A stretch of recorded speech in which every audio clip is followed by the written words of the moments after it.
You are listening to KLRN Radio, where liberty and reason still reign. Most writers and radio show hosts know that to connect with your fans, you need to do more than just write books or record the latest podcasts. There are many different elements that go into forming an online platform, but there are also many hidden traps. To make matters worse, solid advice on how to survive the muddy waters is scarce. In the book Hidden Traps, I talk about some of the important issues of working with an online platform, highlighting traps that could put your physical or internet security at risk or be harmful to your reputation. Are your social media posts just links with a few disjointed words, making you look like someone who can't complete a sentence? Did your new website cost you more than you anticipated? Are you leaking your personal contact details across the web without even knowing it? Then you need Hidden Traps. Hidden Traps is now available in paperback and ebook from a variety of retailers, including Amazon, Barnes & Noble, and Kobo. Visit blackwolfpublications.com for more details. If you're 85 or younger, would you like peace of mind and comfort for your family? We're Final Expense Direct with an urgent message for you. The average funeral today costs over $8,000, but the most you'll get from government benefits is $255. How will your family pay the difference? We can help. Our senior plans start as low as just $1 a day and pay up to $30,000 for a funeral and other final expenses. Peace of mind is easy. There's no medical exam. You'll have lifetime coverage, and your plan can't be canceled as long as you pay your premiums. Call now for free information about our senior plans. Answer a few simple questions and receive approval right on the phone. Plus, call right now and we'll give you a discount prescription card for free. Call 800-553-8687. That's 800-553-8687. Again, 800-553-8687. 687. KLRN Radio has advertising rates available. We have rates to fit almost any budget. Contact us at advertising@klrnradio.com.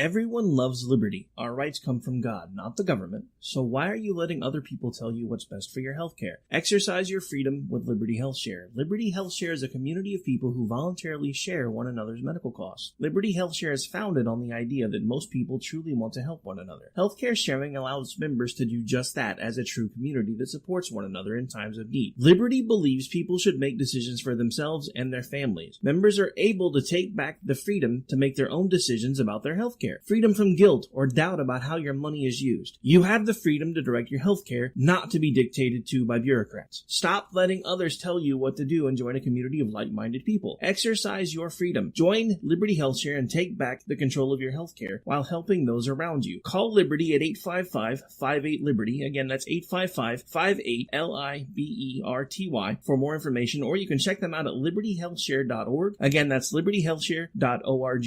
My son was in the Army back during Desert Storm, but even then he wanted an MBA. He looked at a dozen schools, but only one offered the online education and flexibility he needed while he was in a tent in Iraq, Grantham University. Turns out that Grantham's been delivering affordable, relevant college and advanced degrees for over 65 years. Heck, if they can deliver a quality education to a soldier in a tent overseas, think about the flexibility Grantham can offer you so you can earn your degree too. It doesn't matter how complicated or full your life is. If getting a degree is on your bucket list, you'll want to do what my son did. You'll want to call Grantham. Find out how easy it is to get started on your education so you can check that college degree off your bucket list. Call Grantham right now, 800-910-1370. That's 800-910-1370.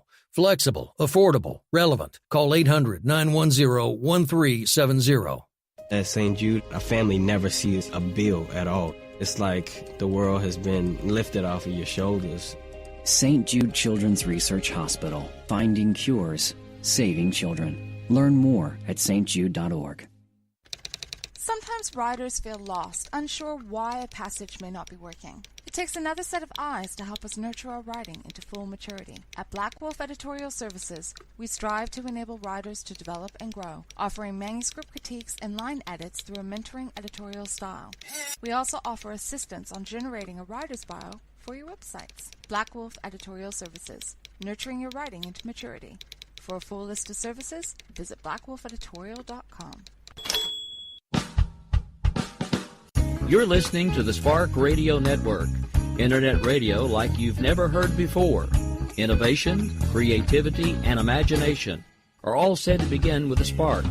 So fasten your seatbelt and take the ride of your life and listen for the spark. Everyone loves liberty. Our rights come from God, not from government. So why are you letting other people tell you what's best for your health care? Exercise your freedom with Liberty Health Share. Liberty Health Share is a community of people who voluntarily share one another's medical costs.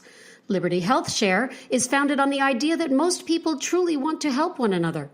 Healthcare sharing allows members to do just that as a true community that supports one another in times of need. Liberty believes people should make decisions for themselves and for their families. Members are able to take back the freedom to make their own decisions about their health care. Freedom from guilt or doubt about how your money is used. You have the freedom to direct your health care, not to be dictated to by bureaucrats. Stop letting others tell you what to do, and join a community of like-minded people. Exercise your freedom. Join Liberty Health Share and take back control of your health care while helping those around you. Call us at 855-58-LIBERTY for more information, or check us out online at libertyhealthshare.org. That's libertyhealthshare.org.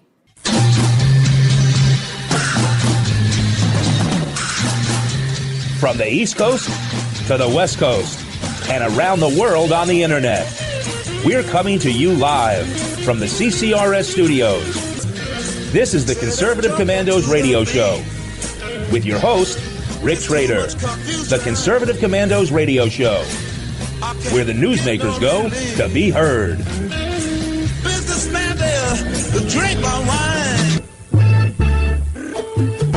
This is Congressman Alan West, and you're listening to the Conservative Commando radio show.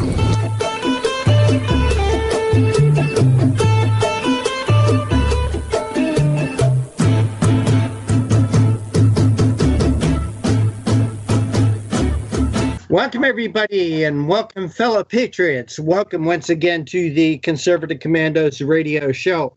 I am Rick Trader, and I'm coming to you from the studios of the Conservative Commandos radio network and simulcast on radio stations in Jacksonville, Tampa, and the Villages, Florida, Las Vegas and Reno, Nevada, Macon, Georgia, Lancaster and Pittsburgh, Pennsylvania, Colorado Springs and Boulder, Colorado, Milwaukee, Wisconsin, Long Beach, California. Indeed, we are everywhere. We are everywhere. And I want to send a special shout out to our friends in Jacksonville, Tampa, Villages, Macon, Georgia, the places that were hit by Hurricane Irma, as well as our listeners out in Texas that were affected by Harvey. I send our best thoughts and prayers out to you all. I hope you are safe. I hope you can recuperate real soon. Joining me today as my co-host is the CEO and president of Frontiers of Freedom, George Landreth. George, welcome to the Conservative Commandos radio show. Rick, it's great to be with you. Always great to share the microphone in this time with you, George. And of course, absolutely. You know, I started out the show mentioning the hurricanes and the victims of those hurricanes. Last night or over the weekend, there were a couple of very interesting events that took place. One was the Miss America pageant, which got to be let's trash Donald Trump as much as we possibly can. And then there was a radiothon, a telethon for the victims of the hurricanes. And yeah, that's all good, George, but it got to be another bashing of conservatives, this idea of global warming and climate change. Oh, that's the cause of these hurricanes. George, and don't forget earthquakes. Beyonce also said earthquakes. Earthquakes now. I mean, she is obviously a super, super smart woman because, I mean, who knew that? George, since 1850, there have been about 180 hurricanes that have hit Florida. But this one, Irma, was all because of climate change.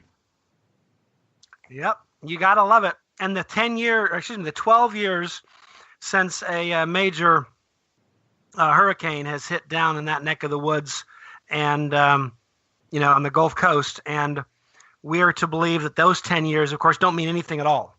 No, not at all. Just this year.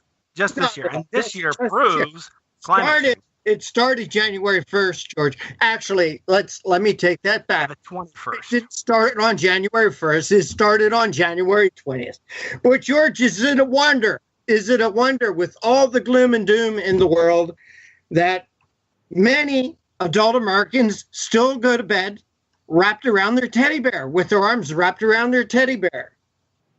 Well, that's an interesting I think one of the things that's kind of funny is they did a survey of 2,000 Americans, and apparently 40% of the adults in America still sleep with their teddy bear.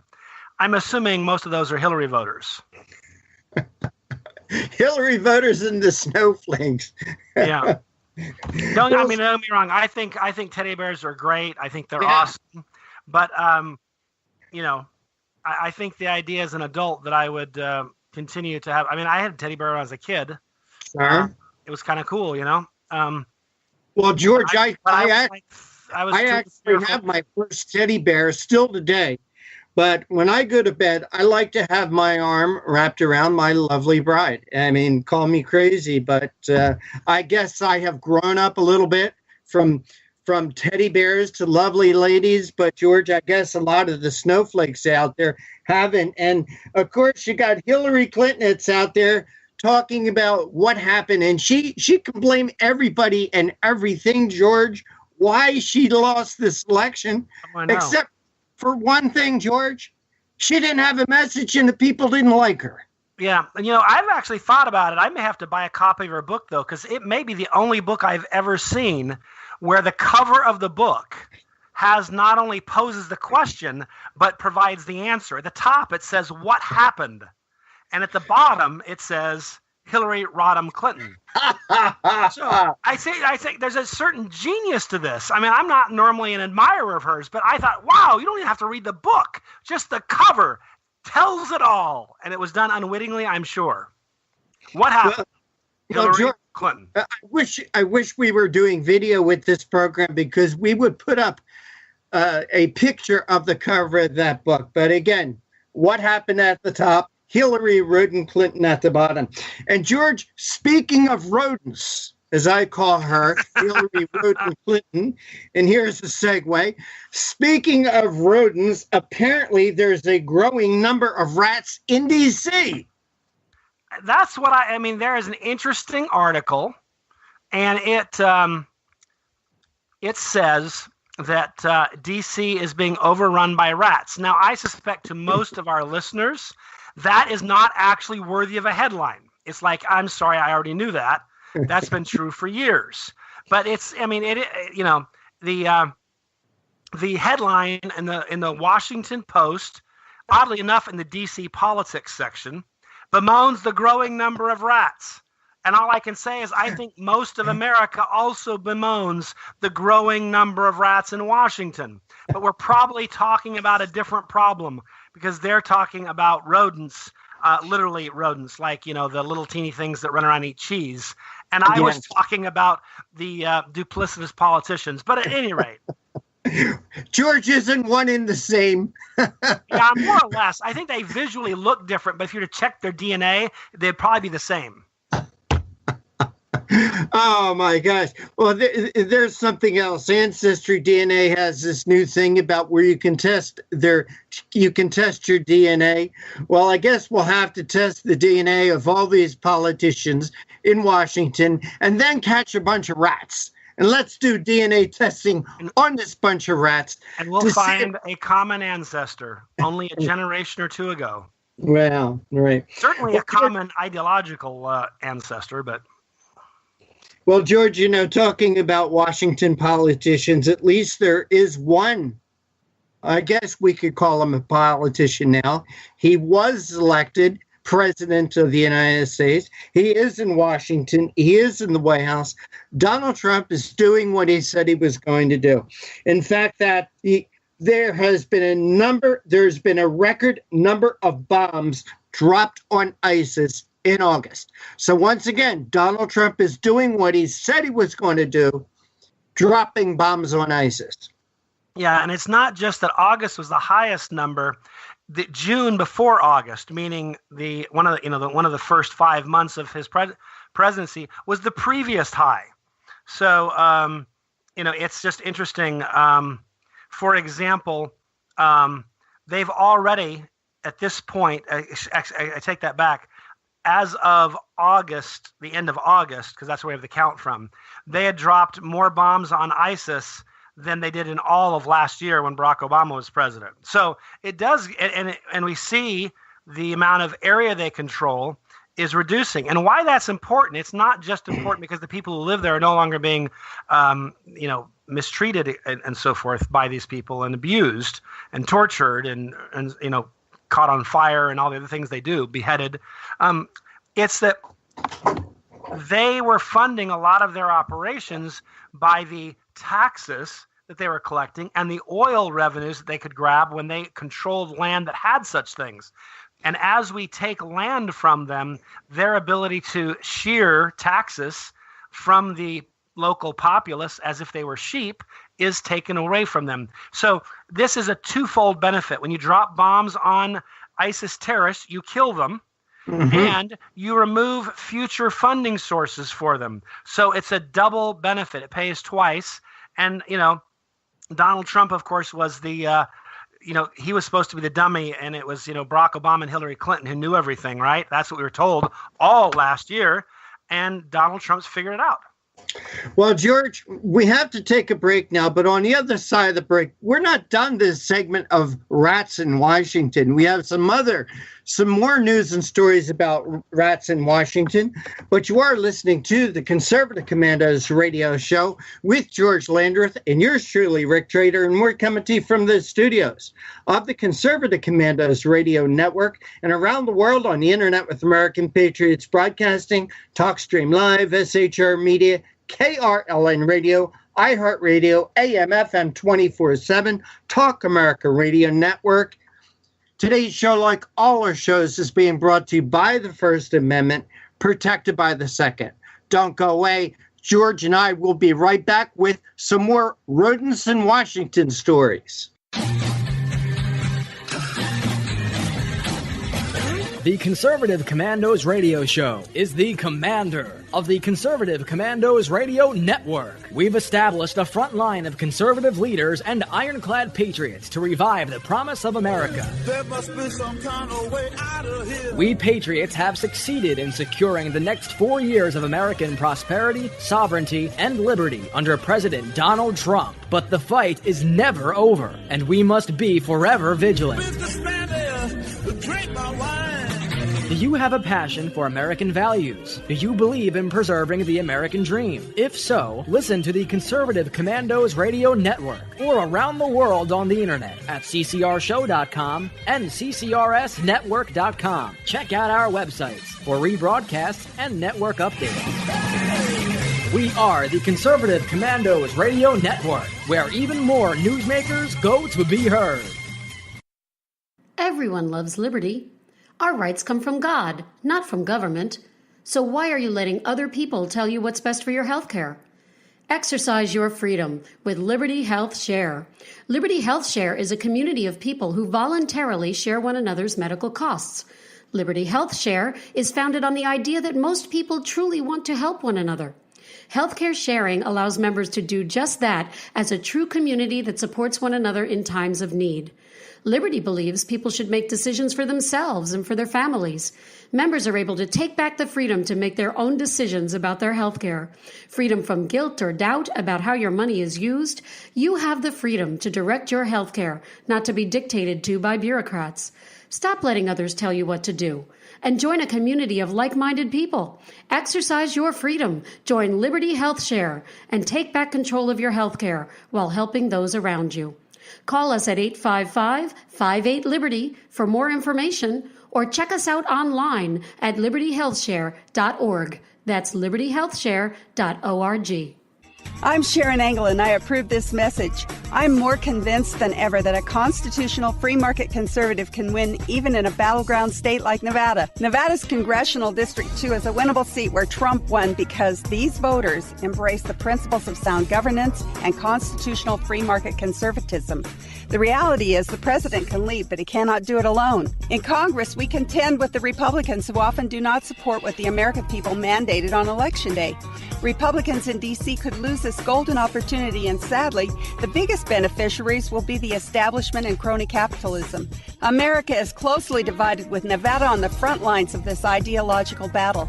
I need to raise enough money to show that I have support to organize this campaign with literature, travel, media ads, and a small staff. Of course, the larger the amount, the more reticent others will be to challenge me in a contested primary, and the less credible the press attack will be. If you are one of the donors who will send $100 or more by June 30th, we will raise $100,000. That's good.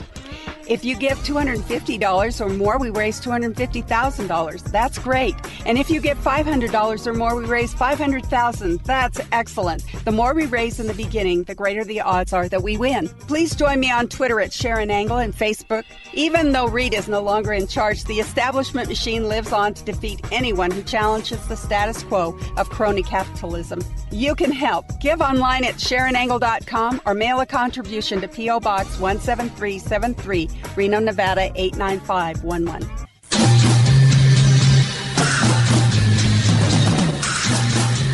From the East Coast to the West Coast and around the world on the internet, we're coming to you live from the CCRS studios. This is the Conservative Commandos radio show with your host, Rick Trader. The Conservative Commandos radio show, where the newsmakers go to be heard. Businessman there, drink my wine. This is Congressman Alan West, and you're listening to the Conservative Commando radio show.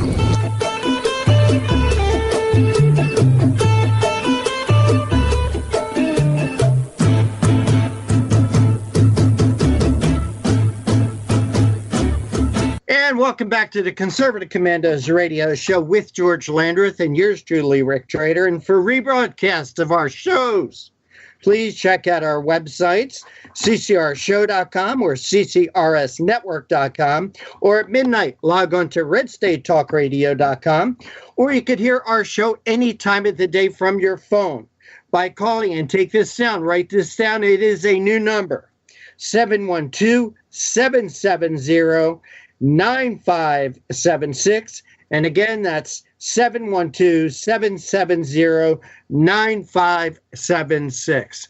Well, George Landreth, in the first segment, we talked about the number of rats increasing in Washington, D.C., and we have a few other rat stories here. One is Senator Patty Murray maxed out her donations on a child molesting mayor in Washington, in the state of Washington.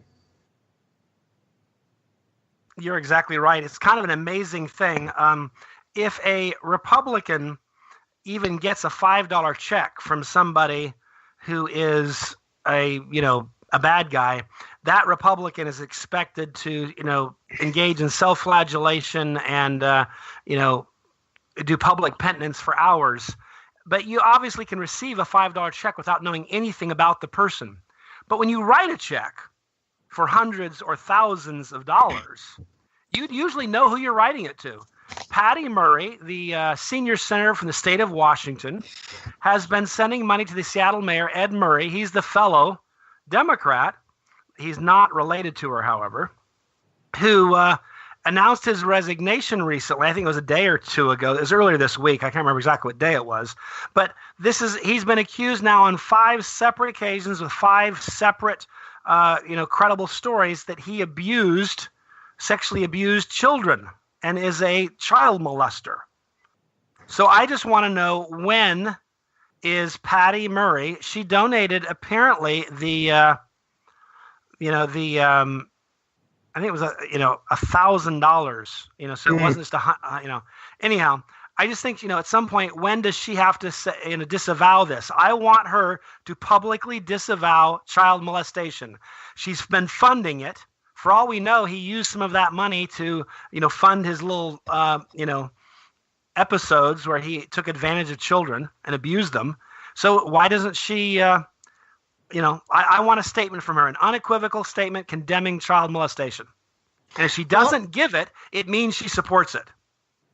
Well, George, in another story of a politician giving thousands of dollars to another crooked politician, a politician that it is rumored used to go down to the Dominican Republic to have sex with children, you've got Cory Booker, the senator from New Jersey, the Obama clone, who gave $20,000 to another sexual deviant, Robert Menendez, who is the other New Jersey senator, who is on trial now.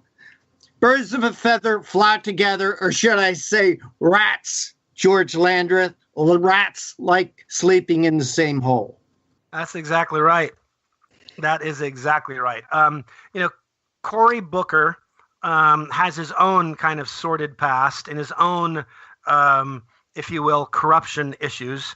He, in his previous job in Newark, he's a slumlord, other such things. I mean, he's not a clean dude in terms of the political, if you will.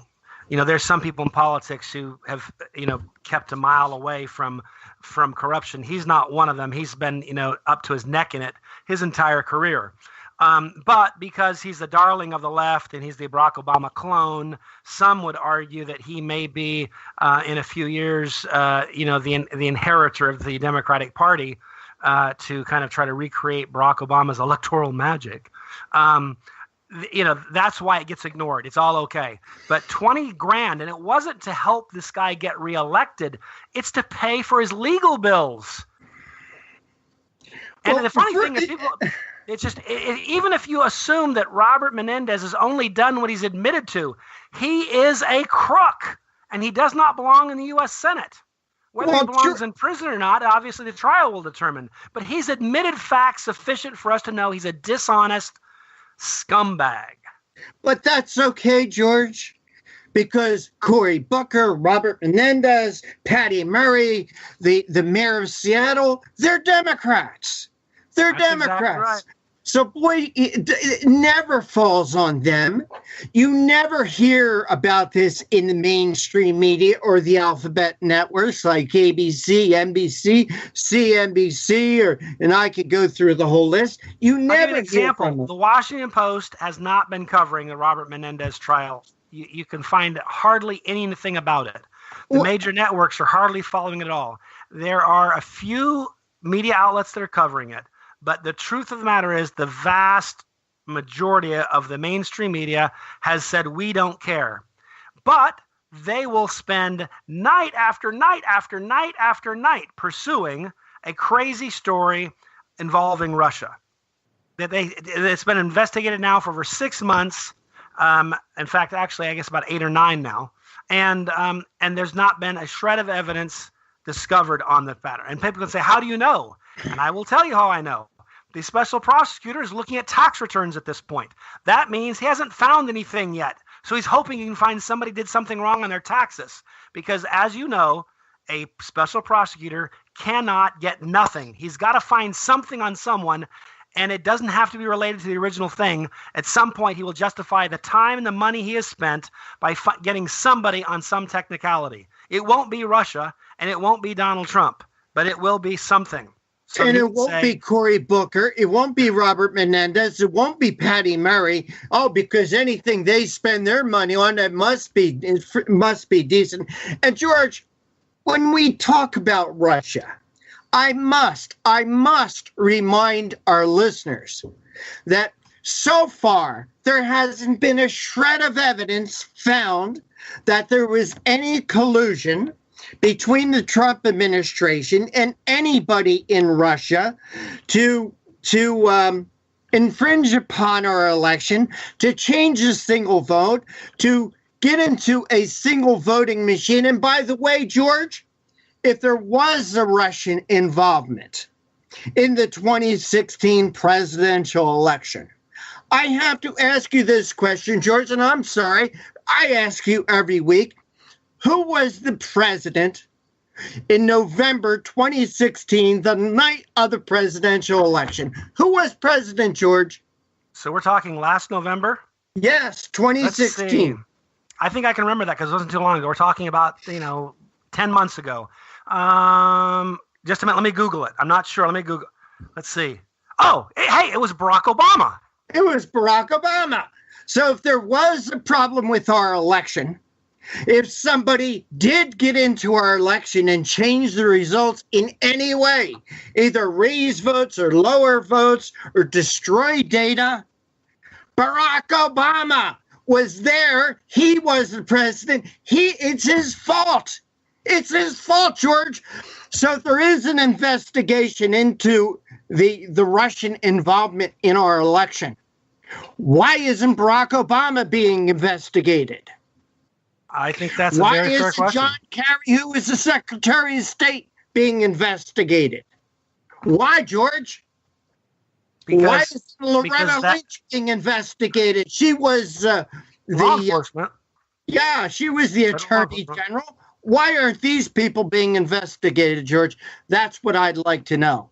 But you are listening to the Conservative Commandos radio show with George Landreth and yours truly, Rick Trader, and we're coming to you from the studios of the Conservative Commandos radio network and simulcast on stations in Jacksonville, Tampa, and the Villages, Florida, Las Vegas and Reno, Nevada, Macon, Georgia, Lancaster and Pittsburgh, Pennsylvania, Boulder and Colorado Springs, Colorado, Milwaukee, Wisconsin, Long Beach, California. You get the idea. We are everywhere. We are everywhere.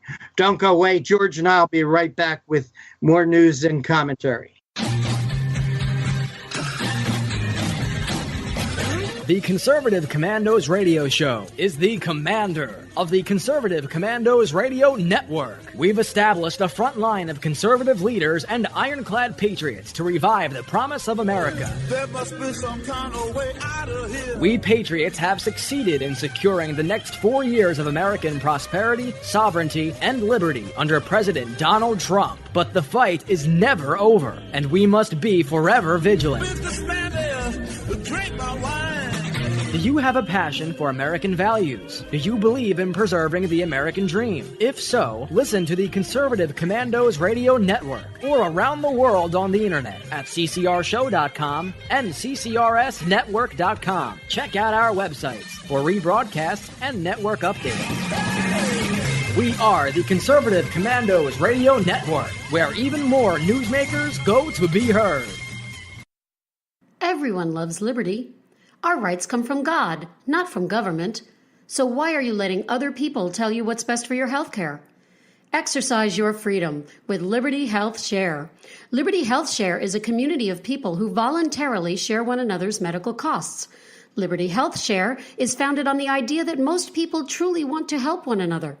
Healthcare sharing allows members to do just that as a true community that supports one another in times of need. Liberty believes people should make decisions for themselves and for their families. Members are able to take back the freedom to make their own decisions about their health care. Freedom from guilt or doubt about how your money is used. You have the freedom to direct your health care, not to be dictated to by bureaucrats. Stop letting others tell you what to do, and join a community of like-minded people. Exercise your freedom. Join Liberty Health Share and take back control of your health care while helping those around you. Call us at 855-58-LIBERTY for more information, or check us out online at libertyhealthshare.org. That's libertyhealthshare.org.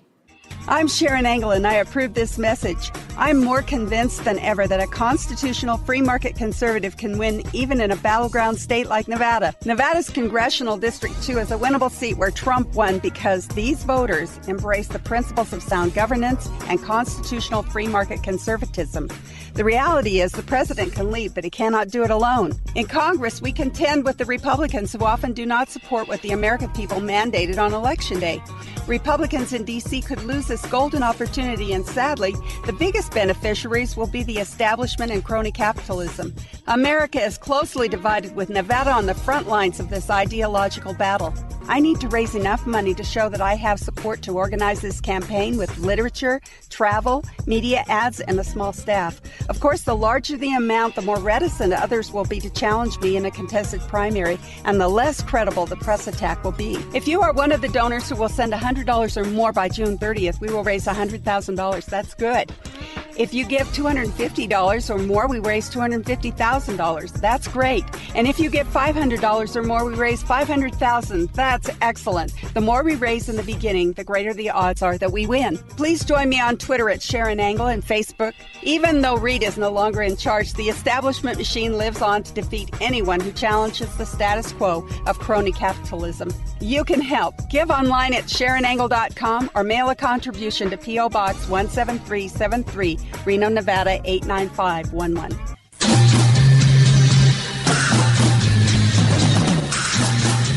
From the East Coast to the West Coast and around the world on the internet, we're coming to you live from the CCRS studios. This is the Conservative Commandos radio show with your host, Rick Trader. The Conservative Commandos radio show, where the newsmakers go to be heard. Businessman there, drink my wine. This is Congressman Alan West, and you're listening to the Conservative Commando radio show.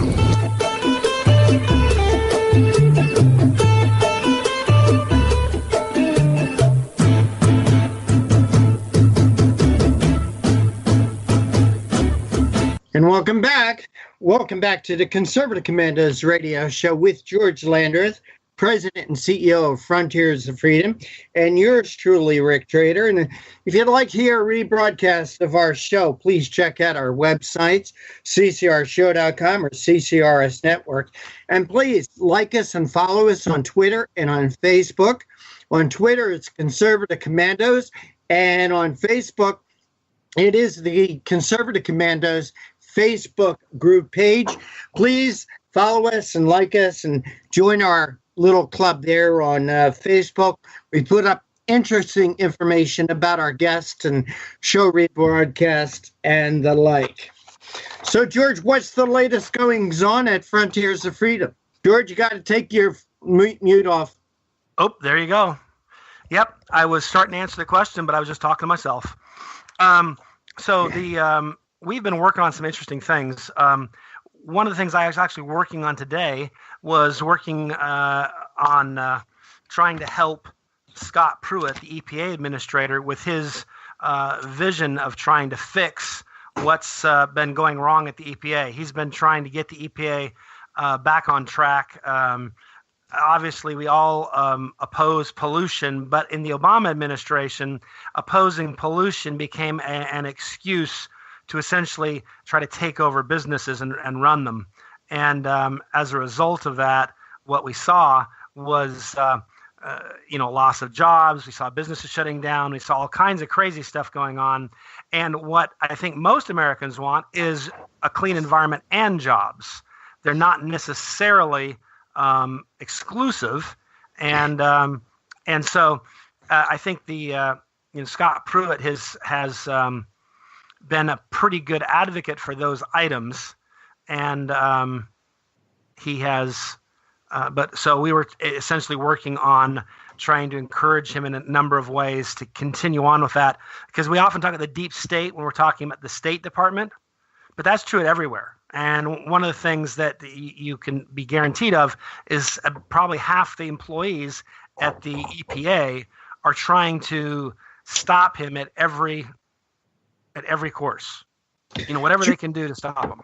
George, a lot of people would like to know, including me, All right, Donald Trump's there now. He's our president. He's in the White House. Why can't he get rid of those rats in the EPA?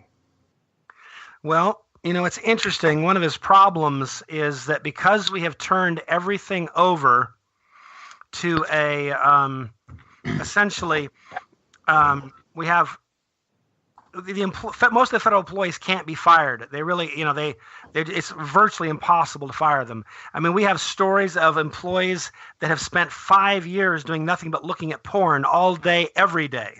And you can't fire them for that. You have to write them up, report them, give them a chance to do better. And, if they keep doing it for another 5 years, then maybe we'll talk about firing them. In the meantime, no. So obviously, what you have to do to get fired is pretty difficult. And then, of course, the Democrats have been slow walking appointments like you can't believe. So most of the departments are woefully understaffed in terms of the top leadership that's there to make sure that the apparatus is working and getting things done that the administration promised he would do. And that's, of course, part of their plan. That was, that's been their plan. That was their goal. The idea was, let's see if we can, hijack things. And that's what they've been doing. George, I would like to see President Trump just to give every one of his appointees a recess appointment. Wait for Congress to be out of town, which they are quite often. They'll probably, this is September. Oh, they'll probably be going out of town for the Columbus weekend. Wait till those rats are out of town and give all his nominees recessed appointments. And I would like to see I'd like to see him do something else. Exactly what President Ronald Reagan did with the air traffic controllers. Fire them. Fire them all. Hire all new ones. I'd love to see that. I think, we'll probably have to change some of the laws. I personally think that it makes more sense that the president appoint who he chooses and who he likes to the essentially hire all the federal employees, and then he can't say that they're not doing what I've asked them to do. At least anyhow, it's because the federal bureaucracy is so big now, and the left has been so effective at infiltrating it that basically what happens is when Barack Obama wants to do stuff, there's complete and total help in doing what he wants to do. We didn't see the same kind of leaking of his transcripts of telephone calls and things like that. But when a Republican's elected, they got all up in arms and they're going to do everything they can to stop him. And so I'm kind of the point where I feel like we need to change the rules and just say that whoever the president is, he gets to hire who works for the federal government, because those are the people that are going to ultimately implementing his agenda.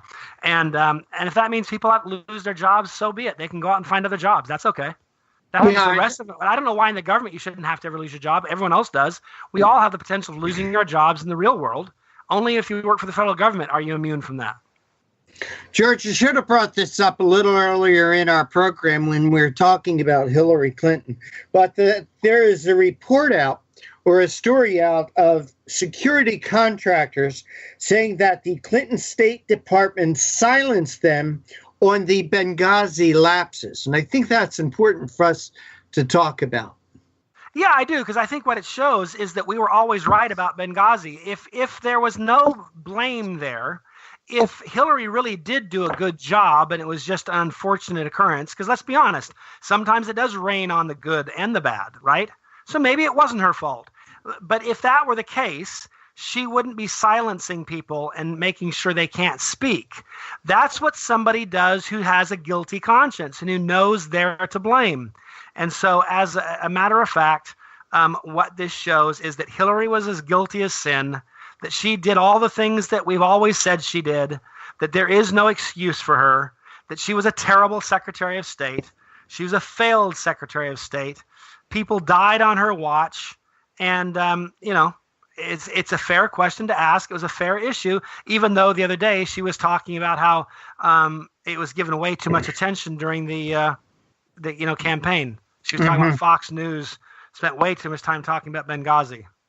Well, as my mother always used to tell me, George, those who have nothing to hide, hide nothing.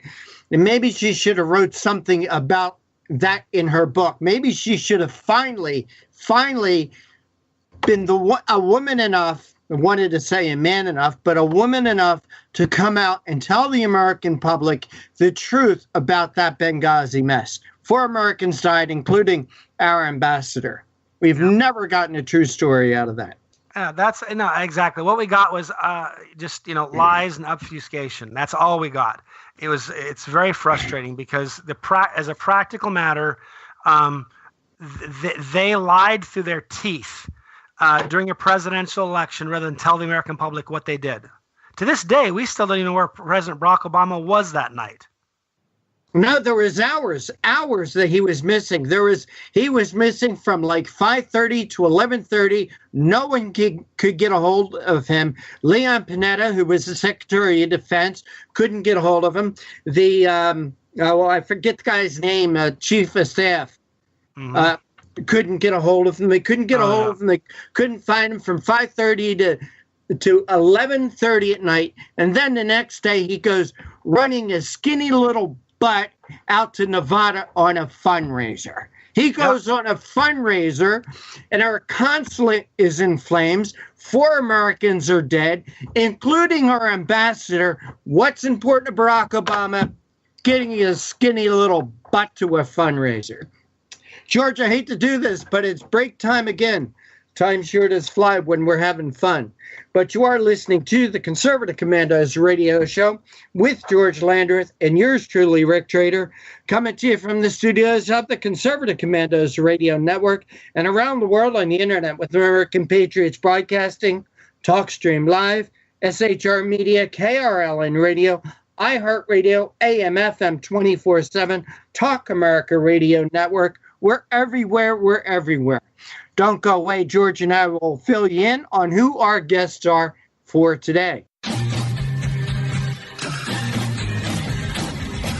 The Conservative Commandos radio show is the commander of the Conservative Commandos radio network. We've established a front line of conservative leaders and ironclad patriots to revive the promise of America. There must be some kind of way out of here. We patriots have succeeded in securing the next 4 years of American prosperity, sovereignty, and liberty under President Donald Trump. But the fight is never over, and we must be forever vigilant. Businessman there, drink my wine.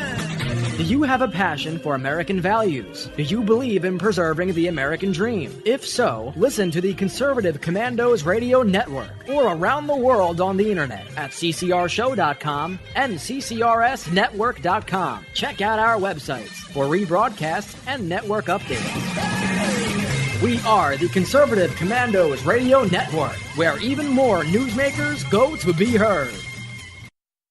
Everyone loves liberty. Our rights come from God, not from government. So why are you letting other people tell you what's best for your health care? Exercise your freedom with Liberty Health Share.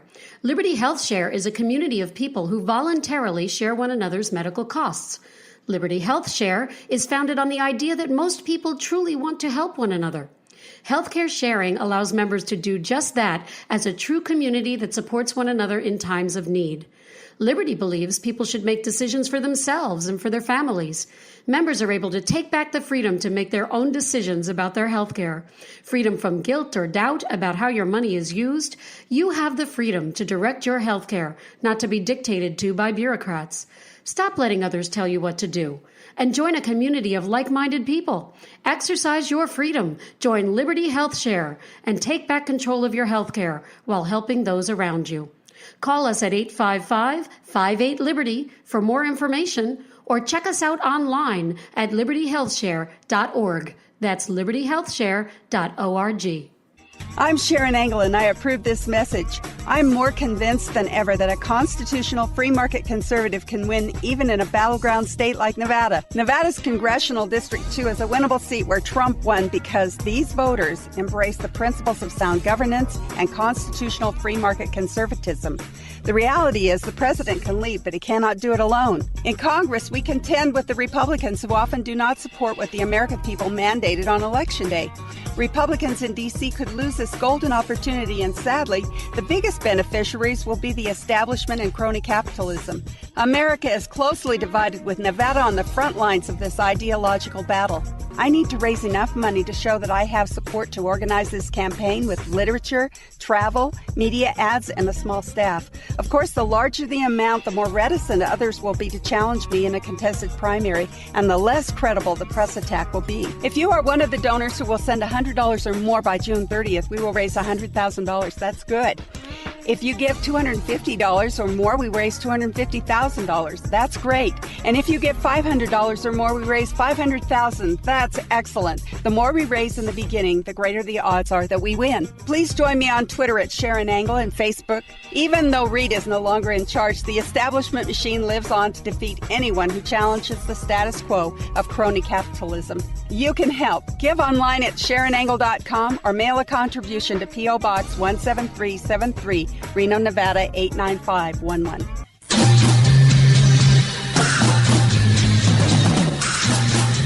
From the East Coast to the West Coast and around the world on the internet, we're coming to you live from the CCRS studios. This is the Conservative Commandos radio show with your host, Rick Trader. The Conservative Commandos radio show, where the newsmakers go to be heard. Businessman there, drink my wine. This is Congressman Alan West, and you're listening to the Conservative Commando radio show.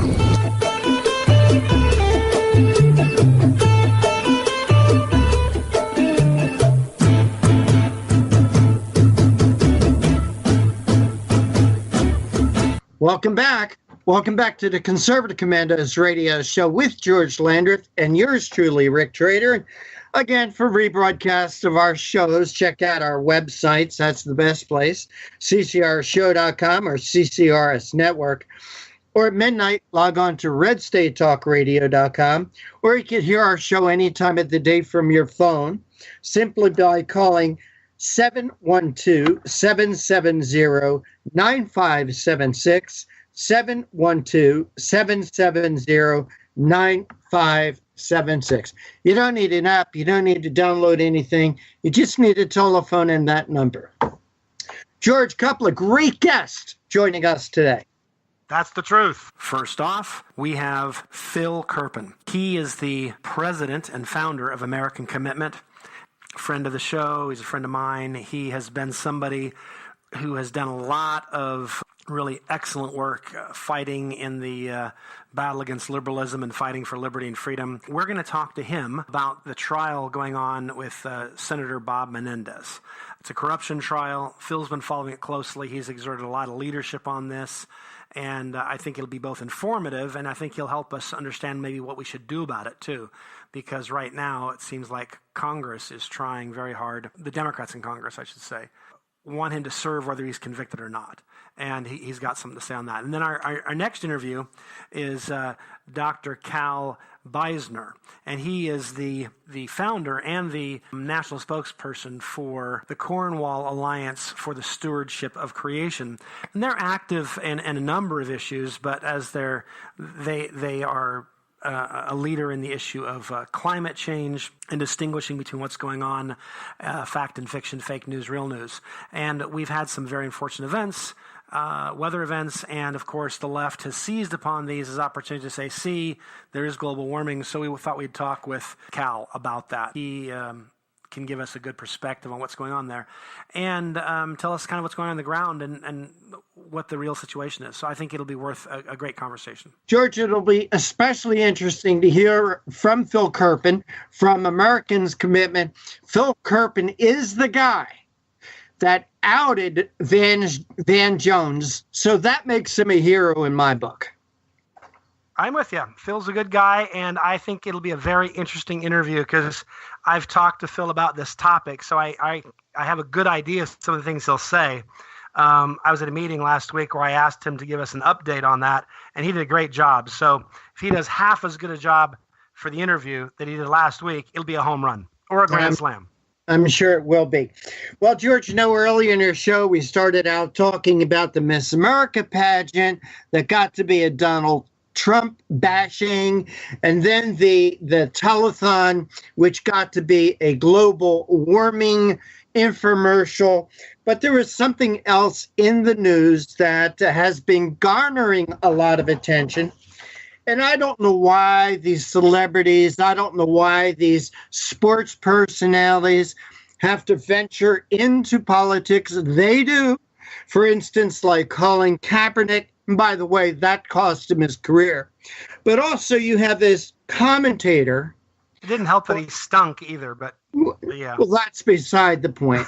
You have this ESPN commentator who come out and called Donald Trump a white supremacist who surrounds themselves with other white supremacists. Now, George, in times past, when an ESPN anchor has come out and said things, especially of a conservative nature, people like Kurt Schilling, they got fired. Oh, right. Not Janelle. Yeah. Not Janelle.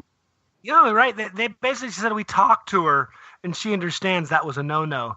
And it's just interesting. All he did was he had a social media posting in which he disagreed with I don't remember exactly what it was, but basically he disagreed with the transgender agenda, and they fired him and said, because we're inclusive.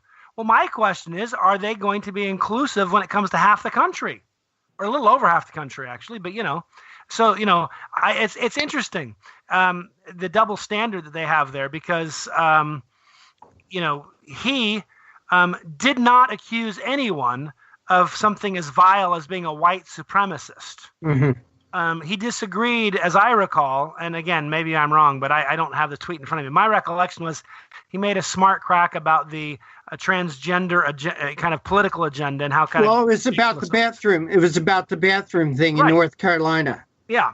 And my guess is he said the sort of thing that half of America and, 2/3 of the people in North Carolina were already thinking. And he got fired for it. It's only a select few nut jobs who actually really believe in their heart of hearts that Donald Trump is a white supremacist. Well, Jamel Hill. That's just anyhow. It's ridiculous. I mean, I'm to the point now. Maybe we shouldn't watch ESPN. We shouldn't watch the NFL. They can all just they can all stew in their own juices, and we don't have to watch them anymore. Well, George, not only should we not watch them, we should let their sponsors know that we're not going to watch them. We should let the sponsors know, as long as they're advertising on those shows, we're not going to buy their products. George, conservatives have control a huge part of the economy. And I really believe that we need to use our economic power to let people like ESPN and Disney and ABC and the sponsors of SportsCenter with this Janelle Hill, let them know how we feel about it. And we're not going to support these programs. We're not going to support these people, and we're not going to support these companies. We need to let them know that, George. Yeah, I find it frustrating. I'm not normally somebody who says I want to organize a boycott, even though I do think it makes perfect sense. When you know that somebody doesn't support your values, why put money in their pocket so they can fund fighting you more powerfully against your values? But I just know, the NFL's ratings have been going down now for a year. I can't think of any other explanation. I hear people give me all kinds of stupid explanations. College football. Let me tell you, my entire life they've had college football. My entire life. And yet at that entire time, the NFL was growing. All of a sudden now, and it seems to coincide with Colin Kaepernick and the whole, protest sort of thing. Anyhow, I think it's pretty obvious what it is, and I think that's a good thing. I think people ought to tune out. People ought to, I'm not saying you have to, but if you're, if you're annoyed, let your annoyance be heard. That's what the left always does. They don't have to be annoyed. Well, George, I think it also has to do with their programming, why their ratings are going down. I swear to God, George, there was an evening that I sat down to watch television. I was looking for a game. It was in the middle of baseball season. I turned on ESPN, and on one of their channels, they had a beanbag toss. I swear to God, George, they had a beanbag toss. On another of their channels, they had a women's college softball game. And on the third ESPN channel, George, that I get, they had the WNBA. Now, this is right in the middle of the baseball season, George. ESPN had nothing to cover. They couldn't think of anything to cover except a beanbag toss. Beanbag toss, George? Beanbag toss is super popular. To who, George? To people with a diminished mental capacity. In other words, to Hillary Clinton voters. The demographic to whom, the ESPN reporterette was referring, or was, the demographic to which she appeals. Well, George, these celebrities, these so-called artists and entertainers and athletes, I really do think they're going off the deep end, George. There's this guy. He's a rapper. I don't know how to pronounce his name. Is it Extension? I think so. I think that is his name. Now, oddly enough, I, like you, am not really up on exactly who the big rapping stars are, but that's how I would read it. But this guy, he was in a music video showing him hanging a child. Hanging a child. Now, that child happened to be a white child, but hanging a child. George, I don't know why anyone would put up with this kind of garbage, but it's what it is being thrown in our faces day in, day out, day in, day out. And when you talk about expressing your beliefs, well, Jamal Hill could express her belief, and all she gets is a little slap on the knuckles. However, there's a farmer out west who was told they couldn't sell their produce in a particular town because of the way they thought about same-sex marriage. Yeah, that's right, because that's the problem with America is farmers who grow vegetables, but in the privacy of their own home, object to the gay political agenda. That's a big problem. We got to nip that in the bud. But when a rap star wants to hang children, lynch them with the old-fashioned lynching type stuff in a music video, hey, that's hunky dory. We love that stuff. They're just expressing themselves. This is the crazy left, and I mean crazy. George, it's their way. It's their right to express themselves. However, when a group of conservatives wanted to have a free speech rally in Boston, these idiot leftists shut them down. George, I hate to do this, but we got to go to a break one more time, and you are listening to the Conservative Commandos radio show with George Landreth and yours truly, Rick Trader, and coming to you from the studios of the Conservative Commandos radio network and around the world with American Patriots Broadcasting, TalkStream Live, SHR Media, KRLN Radio, iHeartRadio, AM, FM 24/7, Talk America Radio Network.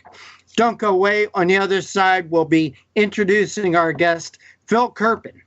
Be right back.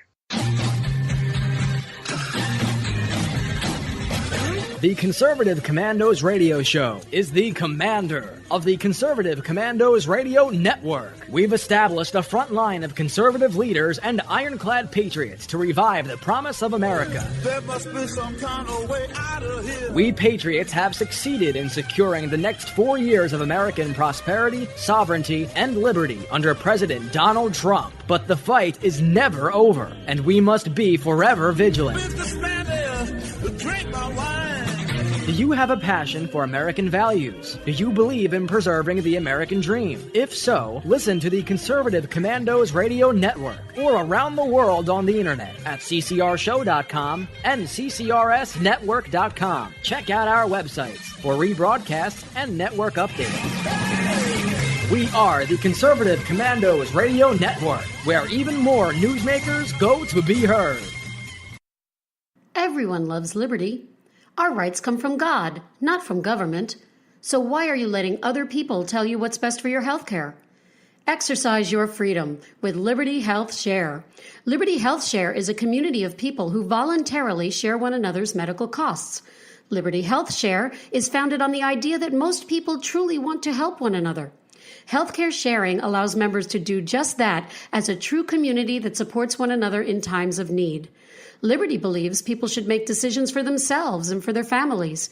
Members are able to take back the freedom to make their own decisions about their health care. Freedom from guilt or doubt about how your money is used.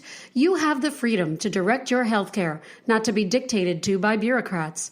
Stop letting others tell you what to do, and join a community of like-minded people. Exercise your freedom. Join Liberty Health Share and take back control of your health care while helping those around you. Call us at 855-58-LIBERTY for more information, or check us out online at libertyhealthshare.org. That's libertyhealthshare.org. I'm Sharon Engel, and I approve this message. I'm more convinced than ever that a constitutional free market conservative can win even in a battleground state like Nevada. Nevada's Congressional District 2 is a winnable seat where Trump won because these voters embrace the principles of sound governance and constitutional free market conservatism. The reality is the president can lead, but he cannot do it alone. In Congress, we contend with the Republicans who often do not support what the American people mandated on Election Day. Republicans in D.C. could lose this golden opportunity, and sadly, the biggest beneficiaries will be the establishment and crony capitalism. America is closely divided, with Nevada on the front lines of this ideological battle. I need to raise enough money to show that I have support to organize this campaign with literature, travel, media ads, and a small staff. Of course, the larger the amount, the more reticent others will be to challenge me in a contested primary, and the less credible the press attack will be. If you are one of the donors who will send $100 or more by June 30th, we will raise $100,000. That's good. If you give $250 or more, we raise $250,000. That's great. And if you give $500 or more, we raise $500,000. That's excellent. The more we raise in the beginning, the greater the odds are that we win. Please join me on Twitter at Sharon Engel and Facebook. Even though Reed is no longer in charge, the establishment machine lives on to defeat anyone who challenges the status quo of crony capitalism. You can help. Give online at SharonEngel.com or mail a contribution to P.O. Box 17373, Reno, Nevada 89511.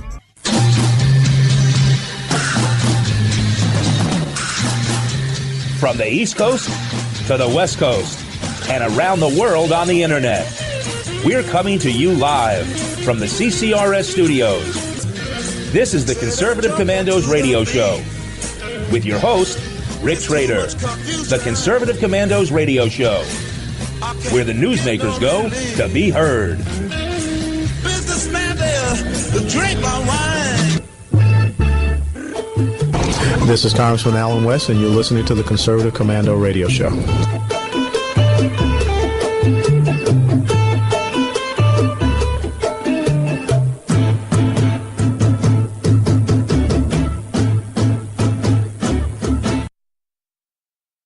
Welcome back to the Conservative Commandos.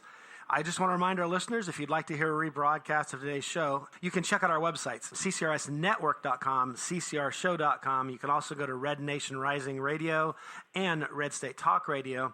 Today, we have Phil Kerpen. Now, Phil is a personal friend, and I know him well. He is a true patriot. He is the president and founder of American Commitment. He used to be with Americans for Prosperity.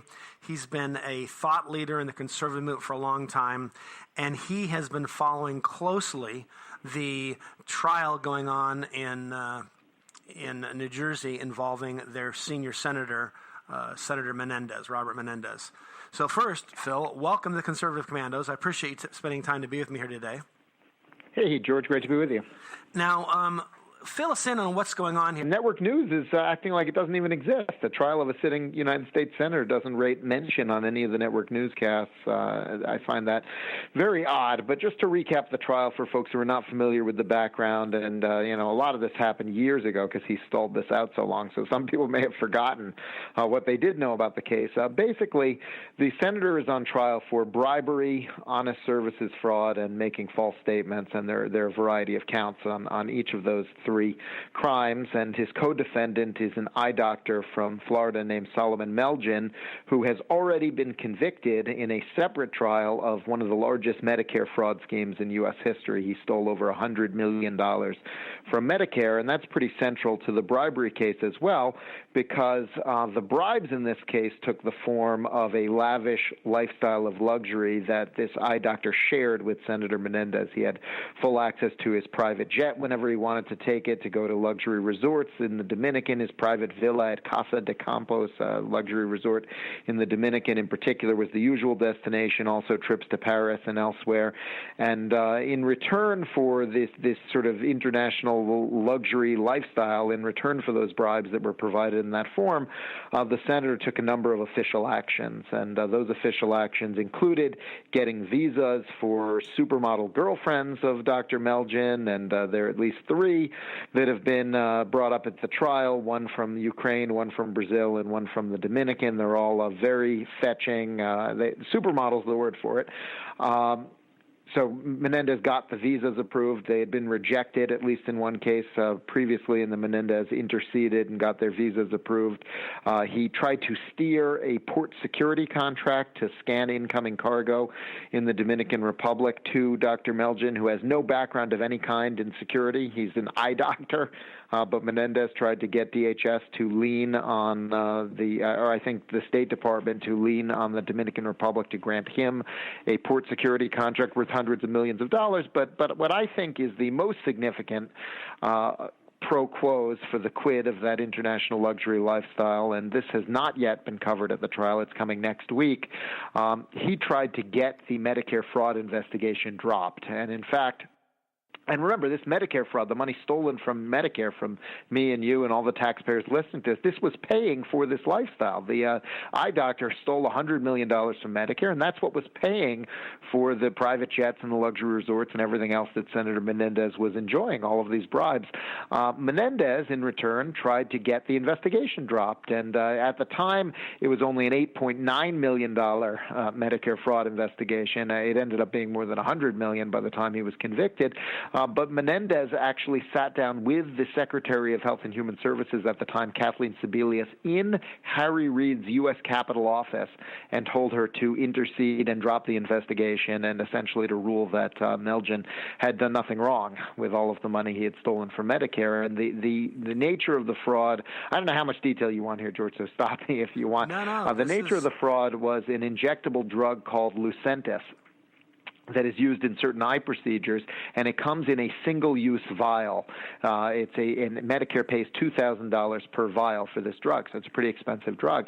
Dr. Melgen was taking one vial that's indicated by the manufacturer for a single use on a single patient, and he was spreading it out and using a smaller amount from that same vial in multiple patients. So he would say, take one vial, open it, use it instead of on a single use on one patient, use it on 2, 3, 4 patients, and then he turned around and billed Medicare a full amount, a full dose for each patient. So just to use the simplest example, if he took a vial and split it in half, used it on 2 patients, he would then bill Medicare $4,000 as if he had used 2 vials. And he racked up millions and millions of dollars of fraudulent billings by using this method. And it also was contrary to the medical instructions of the manufacturer. It may not have been medically safe to use in that fashion as well. And Menendez sat down with Secretary Sebelius in Harry Reid's office and said, drop the dispute, say what he did is perfectly fine, and that he can keep overbilling Medicare in that same fashion. And Kathleen Sebelius, this is a little bit disturbing. She didn't say, no way, that's unethical, how dare you ask me that. What she actually said, Georgia, she said, are you sure I have the legal authority to intercede here in this billing dispute? And they said, we'll have to get back to you. And they were preparing a law memo for her, arguing that she did have the legal authority to drop the investigation when sort of the story of the luxury trip and the jets and everything else first broke at the Daily Caller in 2012, and that kind of all collapsed. Obviously, at that point, she wasn't going to intercede, and in the ensuing years, he's now been convicted of the Medicare fraud scheme. So there's now no doubt that what he was doing was absolutely criminal. Wow.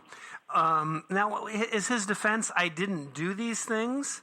Or is he saying, yeah, I did these things, but you're imputing to me motives that didn't exist because I'm really a stand-up guy and I was just trying to, be a stand-up guy. It's now the defense theories. There have been two theories offered in the opening statements, one by Menendez's lawyer and one by Melgen's lawyer. Menendez's lawyer, Abby Lowell, who's probably the best white-collar defense attorney in America, at least for these political cases, very powerful attorney. His theory of the case is, if you remember the Biz Markie song from the 1990s, "Just a Friend," that's his defense in this case. Literally, his defense in the case is they were just friends. It's they were just friends, and what Abby Lowell basically said in his opening is, I'm paraphrasing, but he basically said, look, friends let friends use their private jet whenever they want, and friends let friends stay at their luxury villa in the Dominican whenever they want, and friends sometimes try to get Medicare fraud investigations into their friends dropped, but there's no quid pro quo here. There's no bribe. This is just a friendship, and we shouldn't criminalize friendship. That was the Menendez lawyer's statement, which, if you think through the implications of this, it basically means bribery is totally legal as long as you form a friendship with whoever you're bribing. I mean, that's the implication of the defense theory here. I don't think the jury will be compelled by that, but that's what they're going with, is the friendship defense, at least Menendez's lawyer. Melgen's lawyer, in his opening statement, asserted that they were victims of racism by the Department of Justice. And mind you, this is the Obama Department of Justice that brought this case. The indictment was in 2015. They said that it was racism against Hispanic Americans, that the prosecutors were targeting them for the normal fellowship of Hispanic Americans who behave this way, and it's outrageous that they would be targeted for being Hispanic. So those are the basic defense theories of the case as offered in the opening statement. Because they're basically saying, we're Hispanic, this is how we do things. They're kind of implying basically Hispanics do corrupt business this way. It's just us. And now you're trying to punish us for being us. I mean, like, how racist is that? It was a very odd choice. Especially because, look, this is a jury in Newark, New Jersey. A pretty downscale jury economically. Half the jury is black. I don't think they're going to buy the idea that, this is how Hispanic people behave. I don't see how that works. I don't. Yeah. No, I'm with you. That strikes me as pretty amazing that they would think this is a plausible way to do things. Well, we've got to take a quick break in just a moment. So if it's okay, let's just remind our listeners that we're coming to you on the Conservative Commandos Radio Network, and of course around the world on the internet with, and I might add, Al Gore's amazing internet, with a certain level of dripping sarcasm in that statement. With American Patriots Broadcasting, TalkStream Live, SHR Media, K98 Talk, iHeartRadio, AMFM 24/7. We're also, of course, coming to you in Tampa, Macon, Georgia, Milwaukee, out in Long Beach, in Los Angeles, California, Las Vegas, in Pittsburgh, and other stations in Pennsylvania as well. So you can always tune in to us, whether it's through the traditional radio waves or the internet. We will be right back.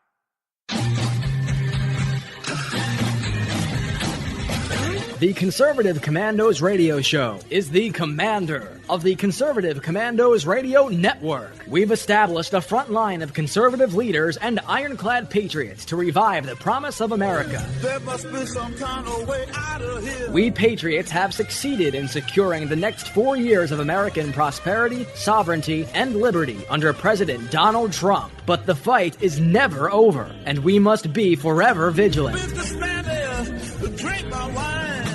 Do you have a passion for American values? Do you believe in preserving the American dream? If so, listen to the Conservative Commandos Radio Network or around the world on the internet at ccrshow.com and ccrsnetwork.com. Check out our websites for rebroadcasts and network updates. We are the Conservative Commandos Radio Network, where even more newsmakers go to be heard.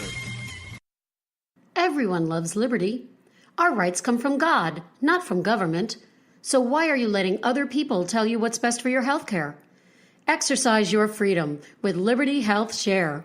Liberty Health Share is a community of people who voluntarily share one another's medical costs.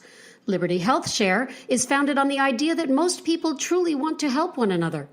Healthcare sharing allows members to do just that as a true community that supports one another in times of need. Liberty believes people should make decisions for themselves and for their families. Members are able to take back the freedom to make their own decisions about their health care. Freedom from guilt or doubt about how your money is used. You have the freedom to direct your health care, not to be dictated to by bureaucrats. Stop letting others tell you what to do, and join a community of like-minded people. Exercise your freedom. Join Liberty Health Share and take back control of your health care while helping those around you. Call us at 855-58-LIBERTY for more information, or check us out online at libertyhealthshare.org. That's libertyhealthshare.org. I'm Sharon Engel, and I approve this message. I'm more convinced than ever that a constitutional free market conservative can win even in a battleground state like Nevada. Nevada's Congressional District 2 is a winnable seat where Trump won because these voters embrace the principles of sound governance and constitutional free market conservatism. The reality is the president can lead, but he cannot do it alone. In Congress, we contend with the Republicans who often do not support what the American people mandated on Election Day. Republicans in D.C. could lose this golden opportunity, and sadly, the biggest beneficiaries will be the establishment and crony capitalism. America is closely divided, with Nevada on the front lines of this ideological battle. I need to raise enough money to show that I have support to organize this campaign with literature, travel, media ads, and a small staff. Of course, the larger the amount, the more reticent others will be to challenge me in a contested primary, and the less credible the press attack will be. If you are one of the donors who will send $100 or more by June 30th, we will raise $100,000. That's good. If you give $250 or more, we raise $250,000. That's great. And if you give $500 or more, we raise $500,000. That's excellent. The more we raise in the beginning, the greater the odds are that we win. Please join me on Twitter at Sharon Engel and Facebook. Even though Reed is no longer in charge, the establishment machine lives on to defeat anyone who challenges the status quo of crony capitalism. You can help. Give online at SharonEngel.com or mail a contribution to P.O. Box 17373, Reno, Nevada 89511.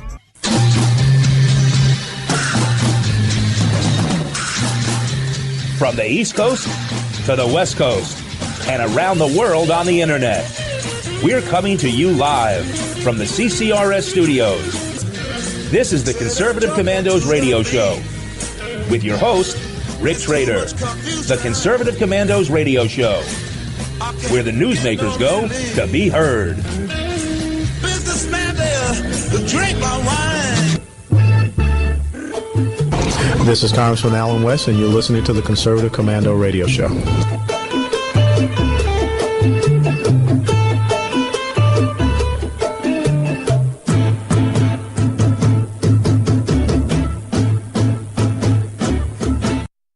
Welcome back to the Conservative Commandos. We've got with us Phil Kerpen, who is the president, founder of American Commitment, and a great patriot, somebody who is a real and legitimate thought leader in the conservative movement. So he not only fights for conservative solutions, but he actually thinks of good conservative solutions. I also want to remind you, if you want to hear rebroadcast, you can always check out our websites. CCRS Network, CCR Show, both .coms. You can also go to Red Nation Rising Radio and Red State Talk Radio. As I said, we've got Phil Kerpen with us. We have been talking about the Menendez trial. Phil, this is kind of an odd thing because, like I said, there's a few print media outlets. I know the Washington Post does not seem to think this matters. They've not covered it much. Why is the media disinterested? I mean, you'd think a U.S. You would think the visuals of the girlfriends alone would be a ratings bonanza. Yeah, and isn't some of this weren't some of them kind of questionable age anyhow? Too. I mean, so it's not just that he was out kind of gallivanting around it's the interesting. country. You know, a lot of people remember that when the Daily Caller story originally broke in 2012, part of the story, kind of the central part of the story, really was this allegation that Melgen and Menendez were with underage prostitutes in the Dominican, and that has not been charged. That's not one of the charges in the case, and so the prosecutors, either that didn't happen, or I think more likely. They just thought that would be a difficult case to make, and these other charges were stronger, and they wanted to keep it focused on that. Interestingly, sort of to that question of did this happen or not, that aspect of it. there were so I don't remember the exact procedural posture, but there were some motions at some point in 2015 where Menendez's lawyers were trying to say that these stories were planted by the prosecution to bias the jury pool and to basically to smear the senator. They the stories about the underage prostitutes, and the Department of Justice's response to that. And you can find, there was a pretty good article about this in the Daily News sometime in late 2015, the New York Daily News. You can find it pretty easily. The Department of Justice's response to that was basically, I'm paraphrasing, but it was basically, even though we didn't bring those charges, we do think that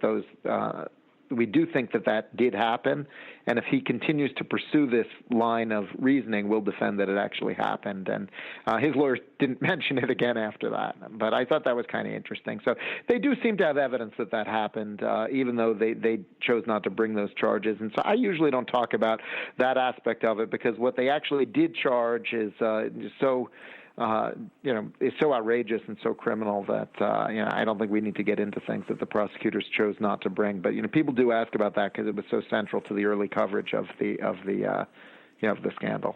Right. How in the world does how's this gone on so long? Well, the scandal broke in 2012. And the story really got pretty well developed in the media and the press through 2013.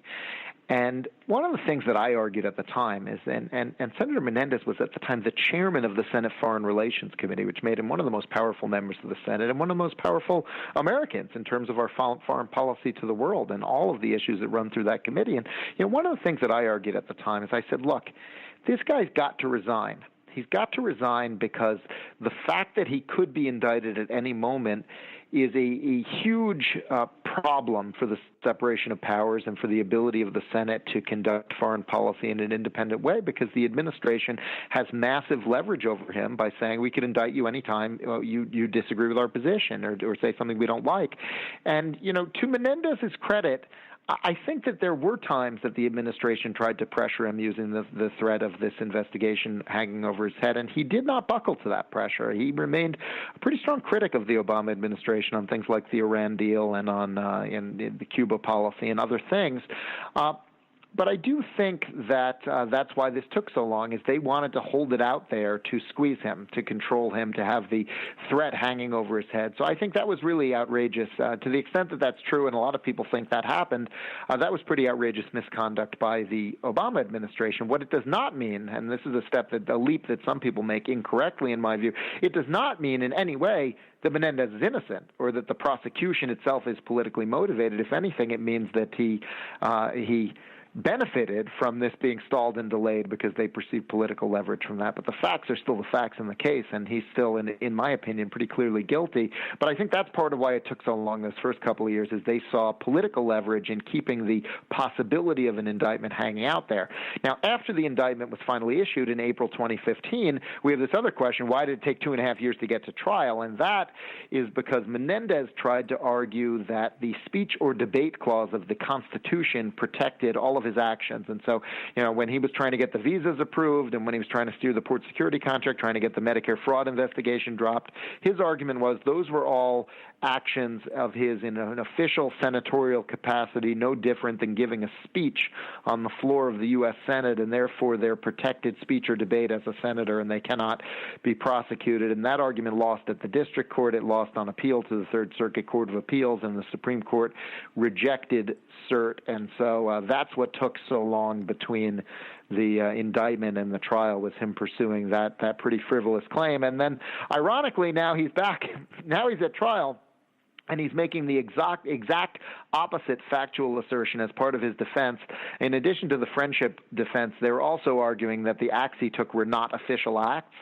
And so, the idea that after spending 2.5 years arguing these acts were so super official that they're constitutionally protected as speech or debate, now they come back to court and they're making the opposite factual stipulation. They're now representing that these acts were not in any way official. They were totally informal. They had nothing to do with his office of senator, and that's the motion to dismiss they filed based on the McDonald case that the judge said he's going to rule on after the prosecution rests. And the government's response brief is really strong on this point of, look, I mean, he conceded the opposite factual position for 2 years for the purposes of his speech or debate clause appeals.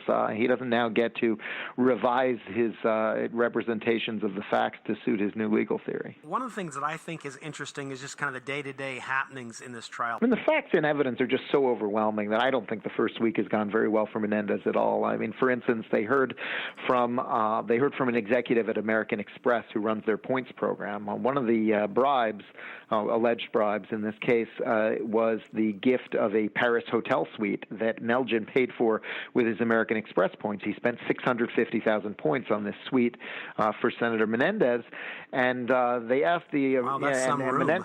It's a lot of, it's a pretty fancy suite. 650,000 points. 650,000 points, and Menendez supposedly said he was going to. The reason it was acceptable for him to take this gift and not report it and everything else is that as soon as he had enough points, he was going to reimburse them back to Melgen. Well, the American Express executive said at the rate Menendez was accumulating points, it would have taken him 30 years to have enough points to pay back Melgen for the 650,000 points. And 2 years after he stayed in that Paris hotel suite on Melgen, he spent all his points on a grill. So he was not saving them up to pay him back in any way. I thought that was pretty damaging. And, the other one that I thought was very damaging was a Menendez staffer who actually tried to, I don't think he was there.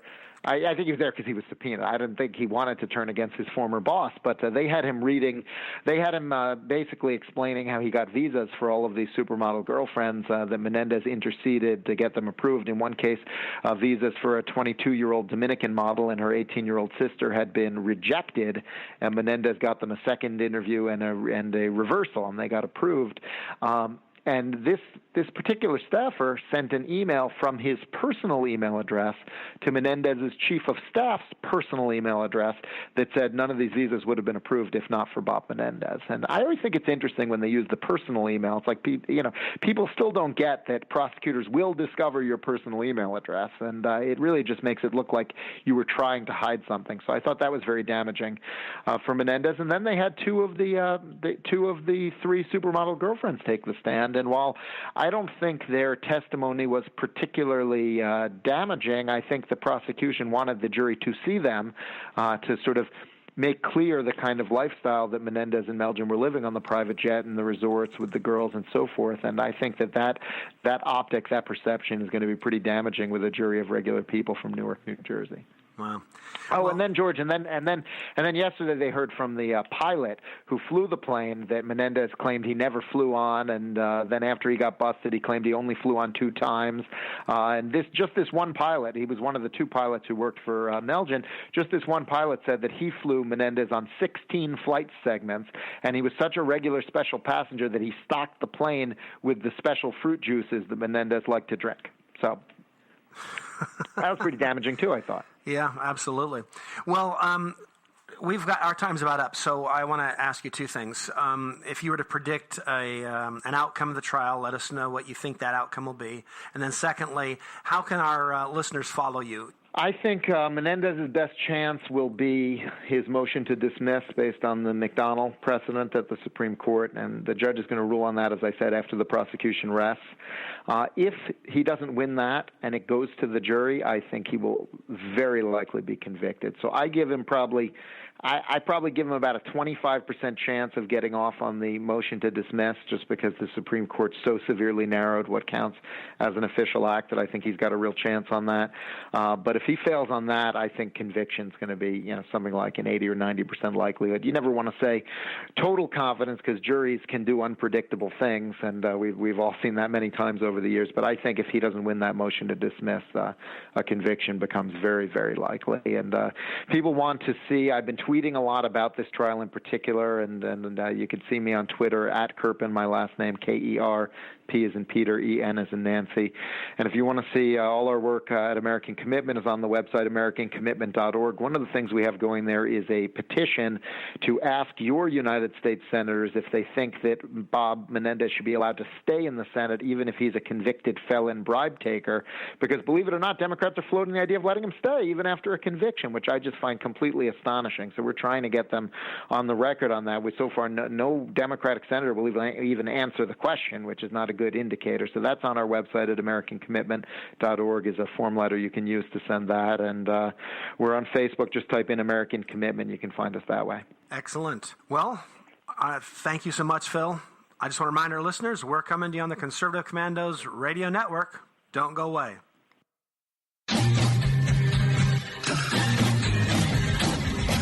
The Conservative Commandos Radio Show is the commander of the Conservative Commandos Radio Network. We've established a front line of conservative leaders and ironclad patriots to revive the promise of America. There must be some kind of way out of here. We patriots have succeeded in securing the next 4 years of American prosperity, sovereignty, and liberty under President Donald Trump. But the fight is never over, and we must be forever vigilant. Businessman there, drink my wine.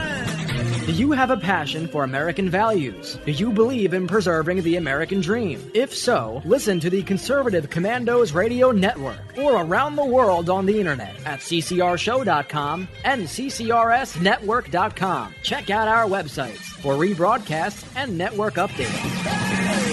We are the Conservative Commandos Radio Network, where even more newsmakers go to be heard. Everyone loves liberty.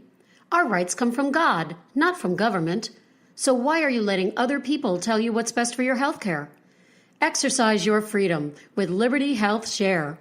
Liberty Health Share is a community of people who voluntarily share one another's medical costs. Liberty Health Share is founded on the idea that most people truly want to help one another. Healthcare sharing allows members to do just that as a true community that supports one another in times of need. Liberty believes people should make decisions for themselves and for their families. Members are able to take back the freedom to make their own decisions about their health care. Freedom from guilt or doubt about how your money is used.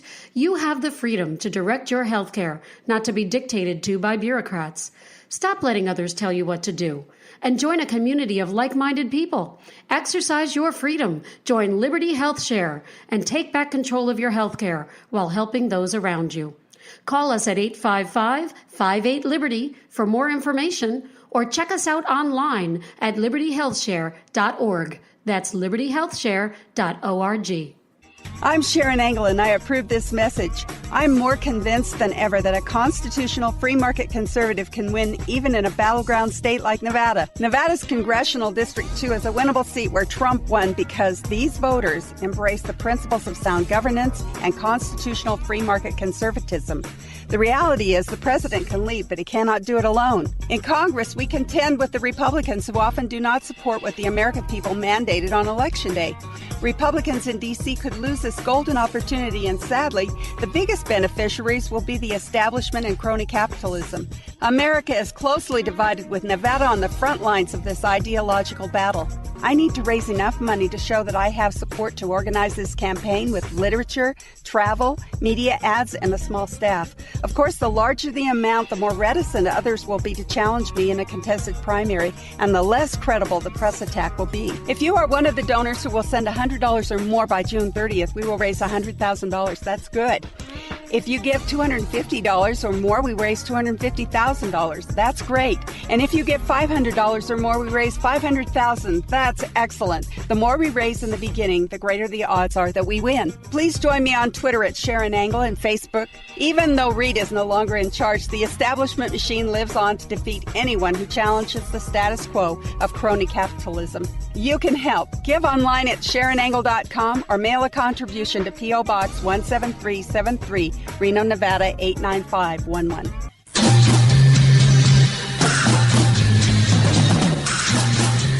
From the East Coast to the West Coast and around the world on the internet, we're coming to you live from the CCRS studios. This is the Conservative Commandos Radio Show with your host, Rick Trader. The Conservative Commandos Radio Show, where the newsmakers go to be heard. Businessman there, drink my wine. This is Congressman Alan West, and you're listening to the Conservative Commando Radio Show.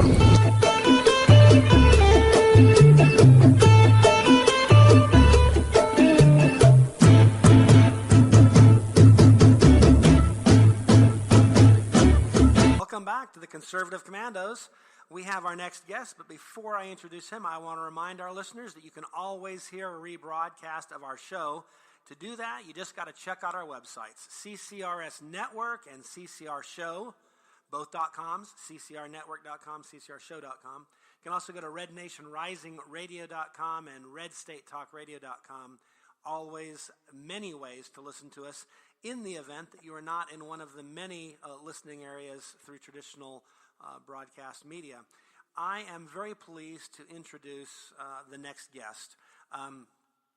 We have with us Dr. Calvin Beisner. He is the both founder and national spokesman for the Cornwall Alliance for the Stewardship of Creation.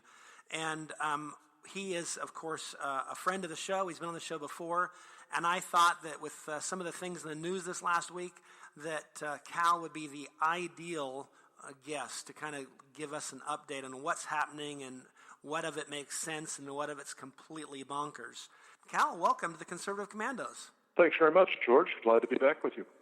You know, we have had some unfortunate, obviously, and actually tragic events in Houston, weather events in Houston and in Florida. Yes, indeed. And every time something bad happens, I mean, even earthquakes now are blamed on global warming, which I find very humorous almost. But what you see is that this becomes a political piñata that they beat on. And I guess my question is how much of that should we take seriously? How much of this is, there are a few things that are true. Warm water is a fuel, among other weather factors, that can help fuel a more severe hurricane. And they claim, of course, that there's global warming, which is warming the waters, and therefore it's made it worse. There's lots of problems and all that, but there's just enough truth that some people kind of go, oh, maybe that's true. And so I guess my question is where's the stand on that?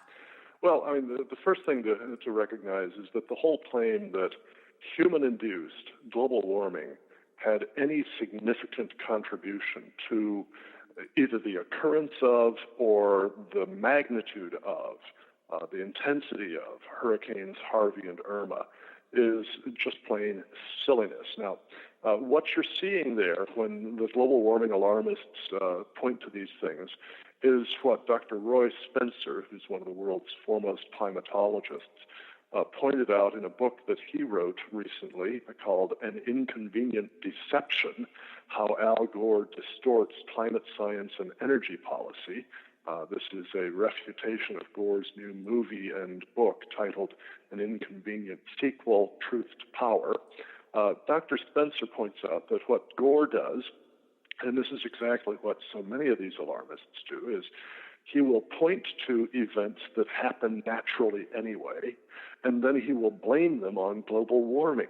And that's exactly what we've got when folks make this sort of a claim. Now, you mentioned that warmer water does contribute to more powerful storms and to more rainfall because of those storms. Well, that is true. That's some basic physics. But the real question is, how much, right? And we can answer that this way.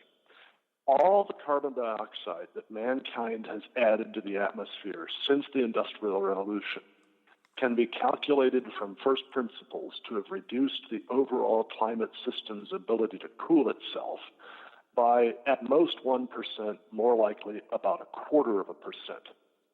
Now, in that case, AGW's contribution, that is anthropogenic global warming's contribution to the frequency and intensity of storms is at most 1%, more likely 0.25%. So, in other words, the 130-mile-an-hour maximum sustained winds of Hurricane Harvey, well, 128.7 to 129.675 miles per hour of that would have happened anyway.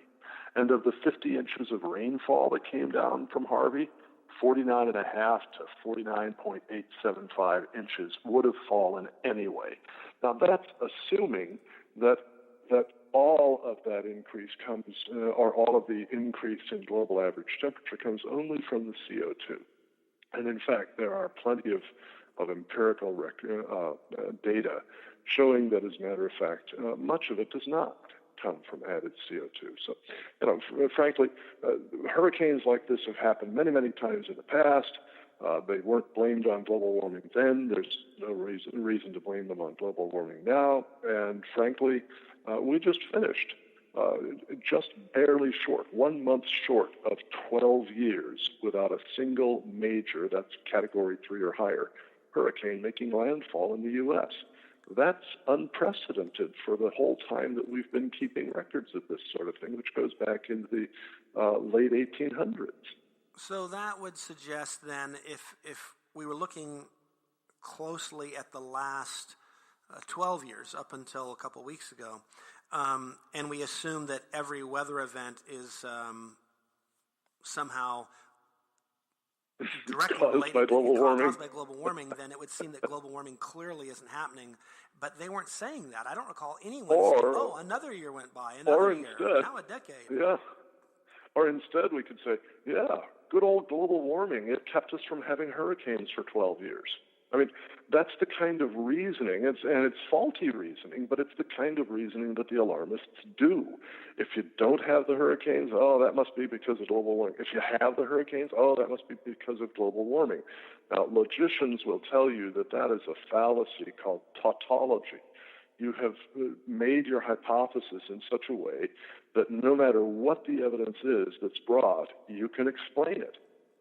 And something that explains everything really explains nothing. It's unfalsifiable, totally unscientific. Yeah, I mean, they basically, if there's floods, they say it's global warming. If there's drought, that's also global warming. If there's lots of snow, that's global warming. If there's not lots of snow, that's global warming. If there's forest fires, that's global warming. It's just everything is. Earthquakes now cause global warming. It's nutty. I'm assuming that next week when I want to go to a blog to see how my favorite NFL football team is doing, I will find that their quarterback had a lower rating because of global warming. It's just like you said, something that explains everything doesn't actually explain anything. Now we need to take a break in just a moment, but I wanted to drill down a little on this question. It's important for our listeners to understand climate changes all the time. So it's not an interesting statement to say, to ask if climate change is real. There is climate change. It changes all the time. There used to be an ice age, and now we're not in an ice age. Where I'm sitting right now, at one point, was covered in ice, 15,000 years ago. And now it's a balmy, warm place with, really nice. That happened, and yuppies and SUVs didn't do it. Nor did cavemen actually do it. It just happened. This debate really centers on, to the extent climate changes, how much do we make it change? And I assume, and that's where this whole theory breaks down. I always find it odd. They say, oh, you're a climate denier. I don't deny the climate. My problem is they have not given me enough scientific evidence to link the changes we see today with man's behavior. Since the changes we see today are well within historical norms, they have to explain to me why last time these things happened, it clearly couldn't have been the fault of power plants or cars or anything like that, but now it is. Right. So how do you synthesize that question to help our listeners understand how to divide up, logically this debate, so they don't run around saying, "Oh, there's no such thing as climate change," which isn't actually true.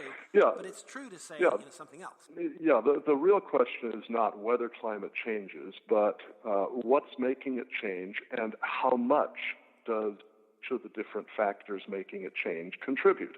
Now, we know from history that climate has changed massively many, many times throughout Earth's history without human emissions of CO2. But we also know from basic physics that if you add CO2 to the atmosphere, there should be some contribution to warming. It should be a little bit warmer than it otherwise would be. And the interesting question is, how much? Now, the computer models on which the alarmists depend say that for every doubling of CO2 in the atmosphere, you should get about 3 degrees Celsius of global warming.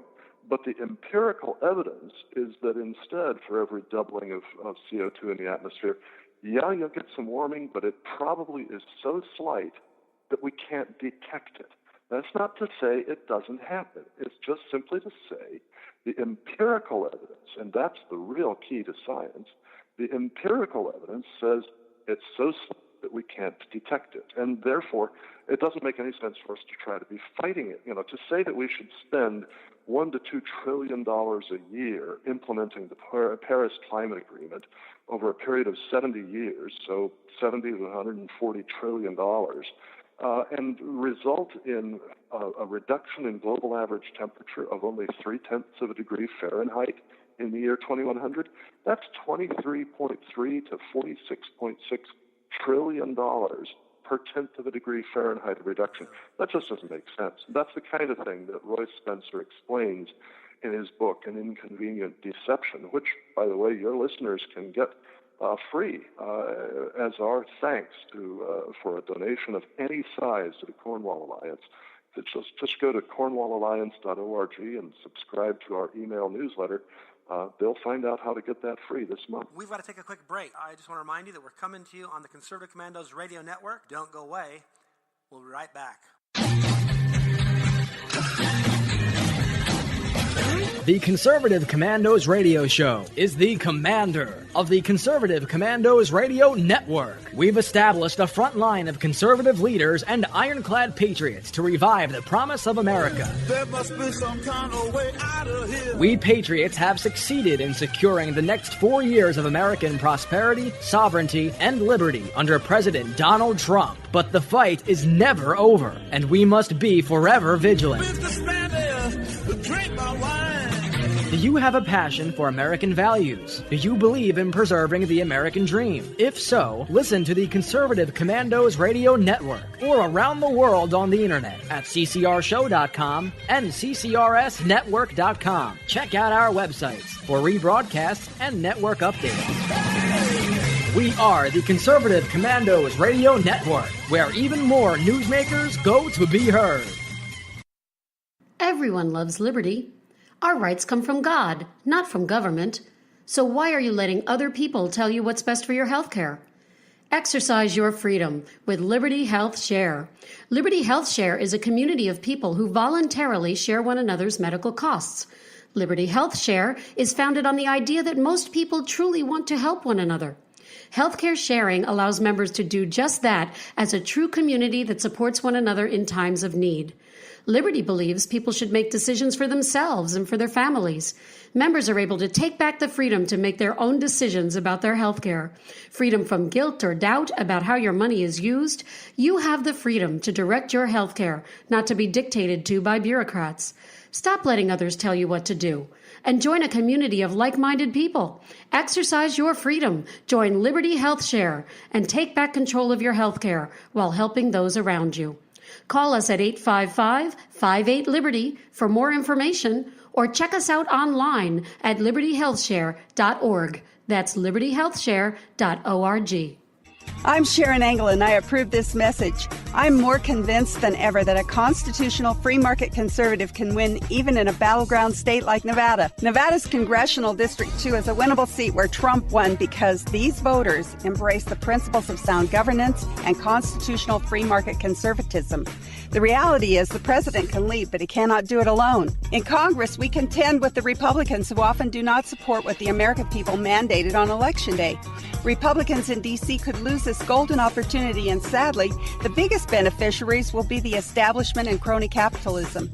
America is closely divided, with Nevada on the front lines of this ideological battle. I need to raise enough money to show that I have support to organize this campaign with literature, travel, media ads, and a small staff. Of course, the larger the amount, the more reticent others will be to challenge me in a contested primary, and the less credible the press attack will be. If you are one of the donors who will send $100 or more by June 30th, we will raise $100,000. That's good.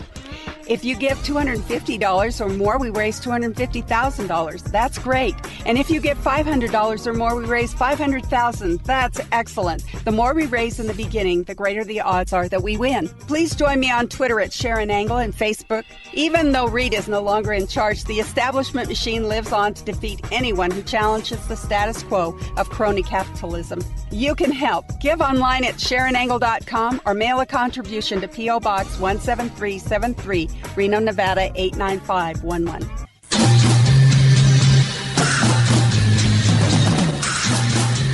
From the East Coast to the West Coast and around the world on the internet, We're coming to you live from the CCRS studios. This is the Conservative Commandos radio show with your host, Rick Trader. The Conservative Commandos radio show, where the newsmakers go to be heard. Businessman there, drink my wine. This is Congressman Alan West, and you're listening to the Conservative Commando radio show.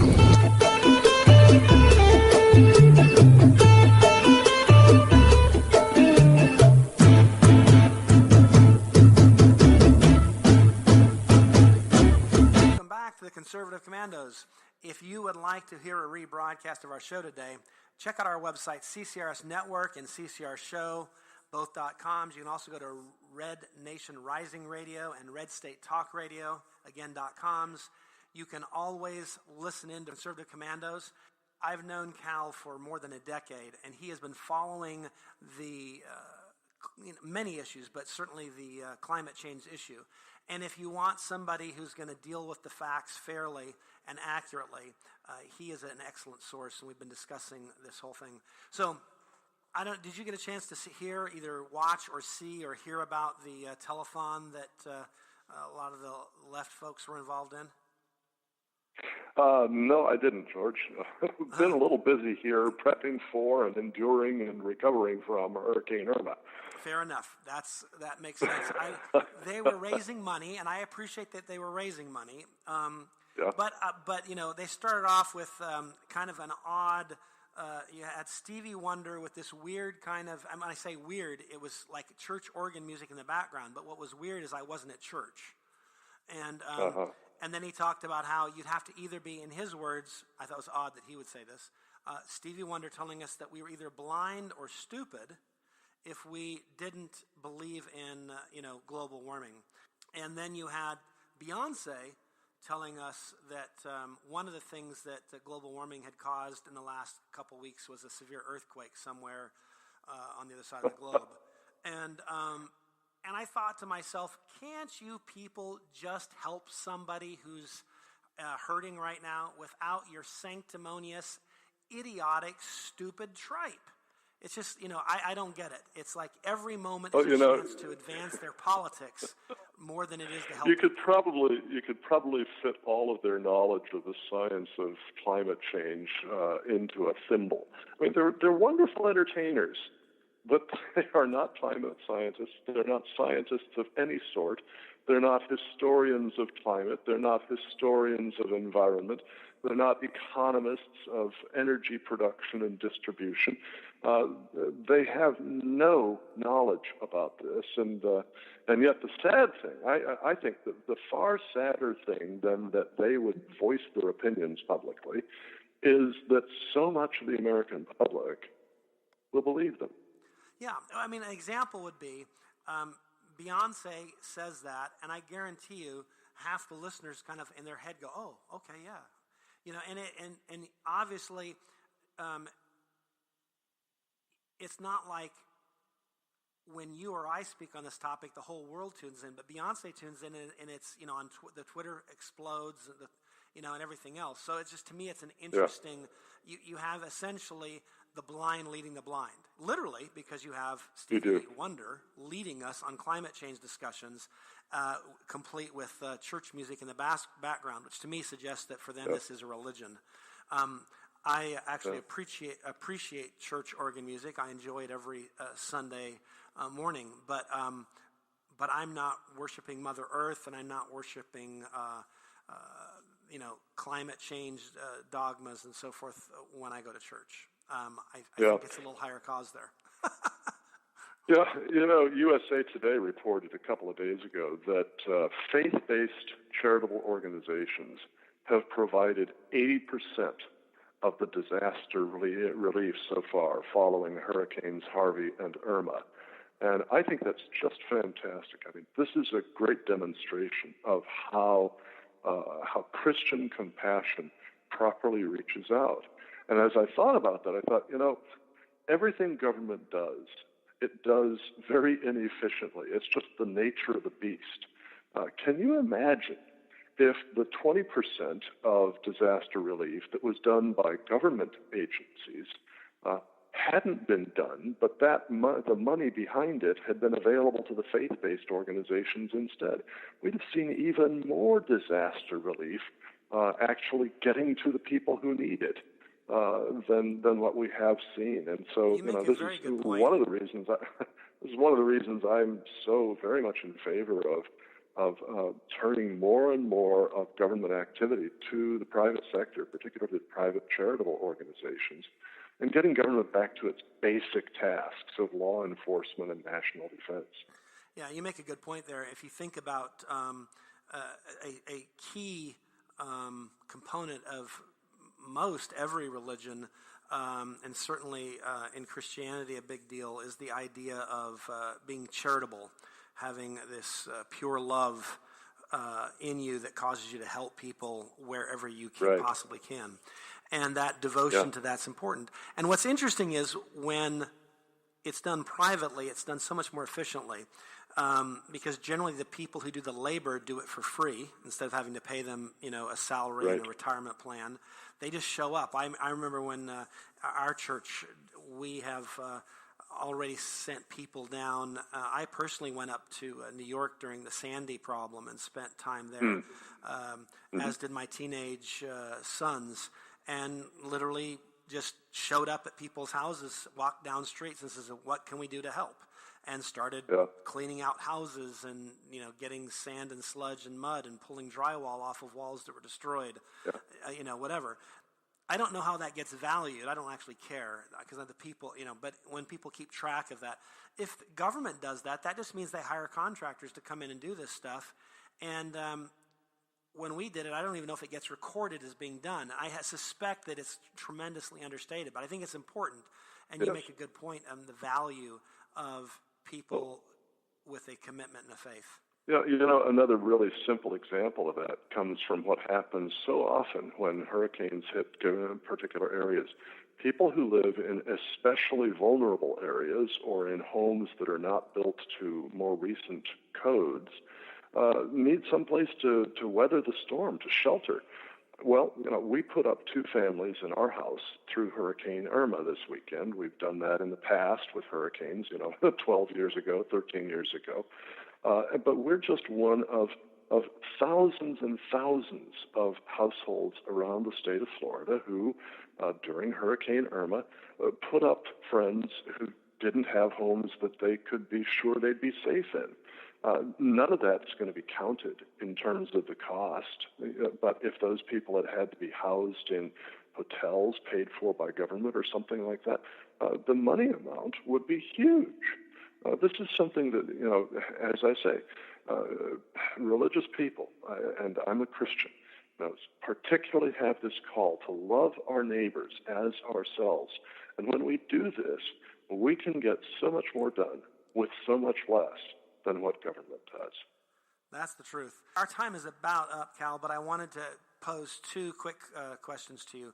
How do people keep up with what you're doing, what the Cornwall Alliance is doing, and then if they want more information on these sorts of issues we've talked about, how they can do that. But I also wanted to magnify what you just said. I totally agree. I mean, I too come from a Christian perspective, and to me, government is, in my view, often trying to crowd out and would like to take over this field because it becomes a way for it to, if you will, if used as an economic opportunity. If it can take over the charity field, then it can demand that only it can help the poor and the disadvantaged, and therefore justify more taxes, more federal programs, etc. Whereas I think the reality is we can do that better, and historically have done it better. Yeah.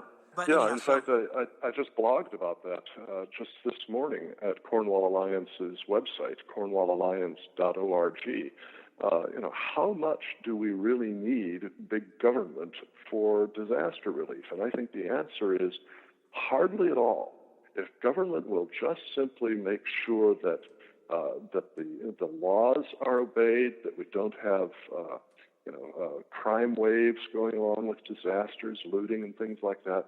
And if it will, clear the highways so that relief can travel and get there, if it will do that, then charitable organizations are capable of doing all the rest and doing it a whole lot more efficiently than government can. So anyway, CornwallAlliance.org. CornwallAlliance.org. Thank you, right. Cal. It's been great to have you on the show. I want to remind our listeners that we are coming to you on the Conservative Commandos Radio Network. As we always say, we are everywhere. Well, George, I want to thank you for sitting in today as my co-host here on the Conservative Commandos radio show. George, for people who want more information about you or Frontiers of Freedom, how can they reach you? Well, they can on Twitter. It's just at George Landrith. That's Landrith. And I'm on Facebook, and of course our website at Frontiers of Freedom is pretty simple. FF like Frontiers Freedom .org. FF.org. FF.org. George, it's the best website address I had ever could think about. It's short and simple, frontiersoffreedom.org. Well, that's it for now. We got to run. We got to go. Take care. God bless. We'll see you tomorrow on the radio. Everyone loves liberty. Our rights come from God, not from government.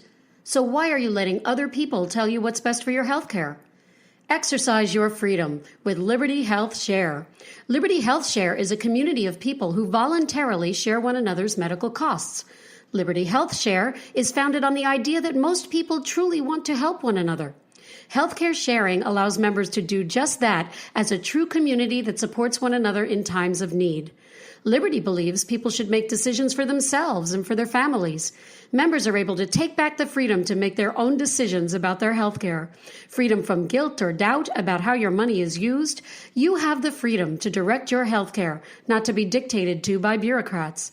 Stop letting others tell you what to do, and join a community of like-minded people. Exercise your freedom. Join Liberty Health Share and take back control of your health care while helping those around you. Call us at 855-58-LIBERTY for more information, or check us out online at libertyhealthshare.org. That's libertyhealthshare.org. Don't miss Old Navy's Saturday Steal. Tomorrow only, get incredible deals on all your favorite Old Navy styles. All dresses are 50% off. Plus, super soft leggings are just $6 for women and $5 for girls and toddler girls. And comfy tunic tees are just $10 for women, girls, and toddler girls. Hurry in for our Saturday Steal. Tomorrow only at Old Navy and OldNavy.com. Valid 9/16. Excludes in-store clearance dresses, leggings, and tunic tees. Select styles only.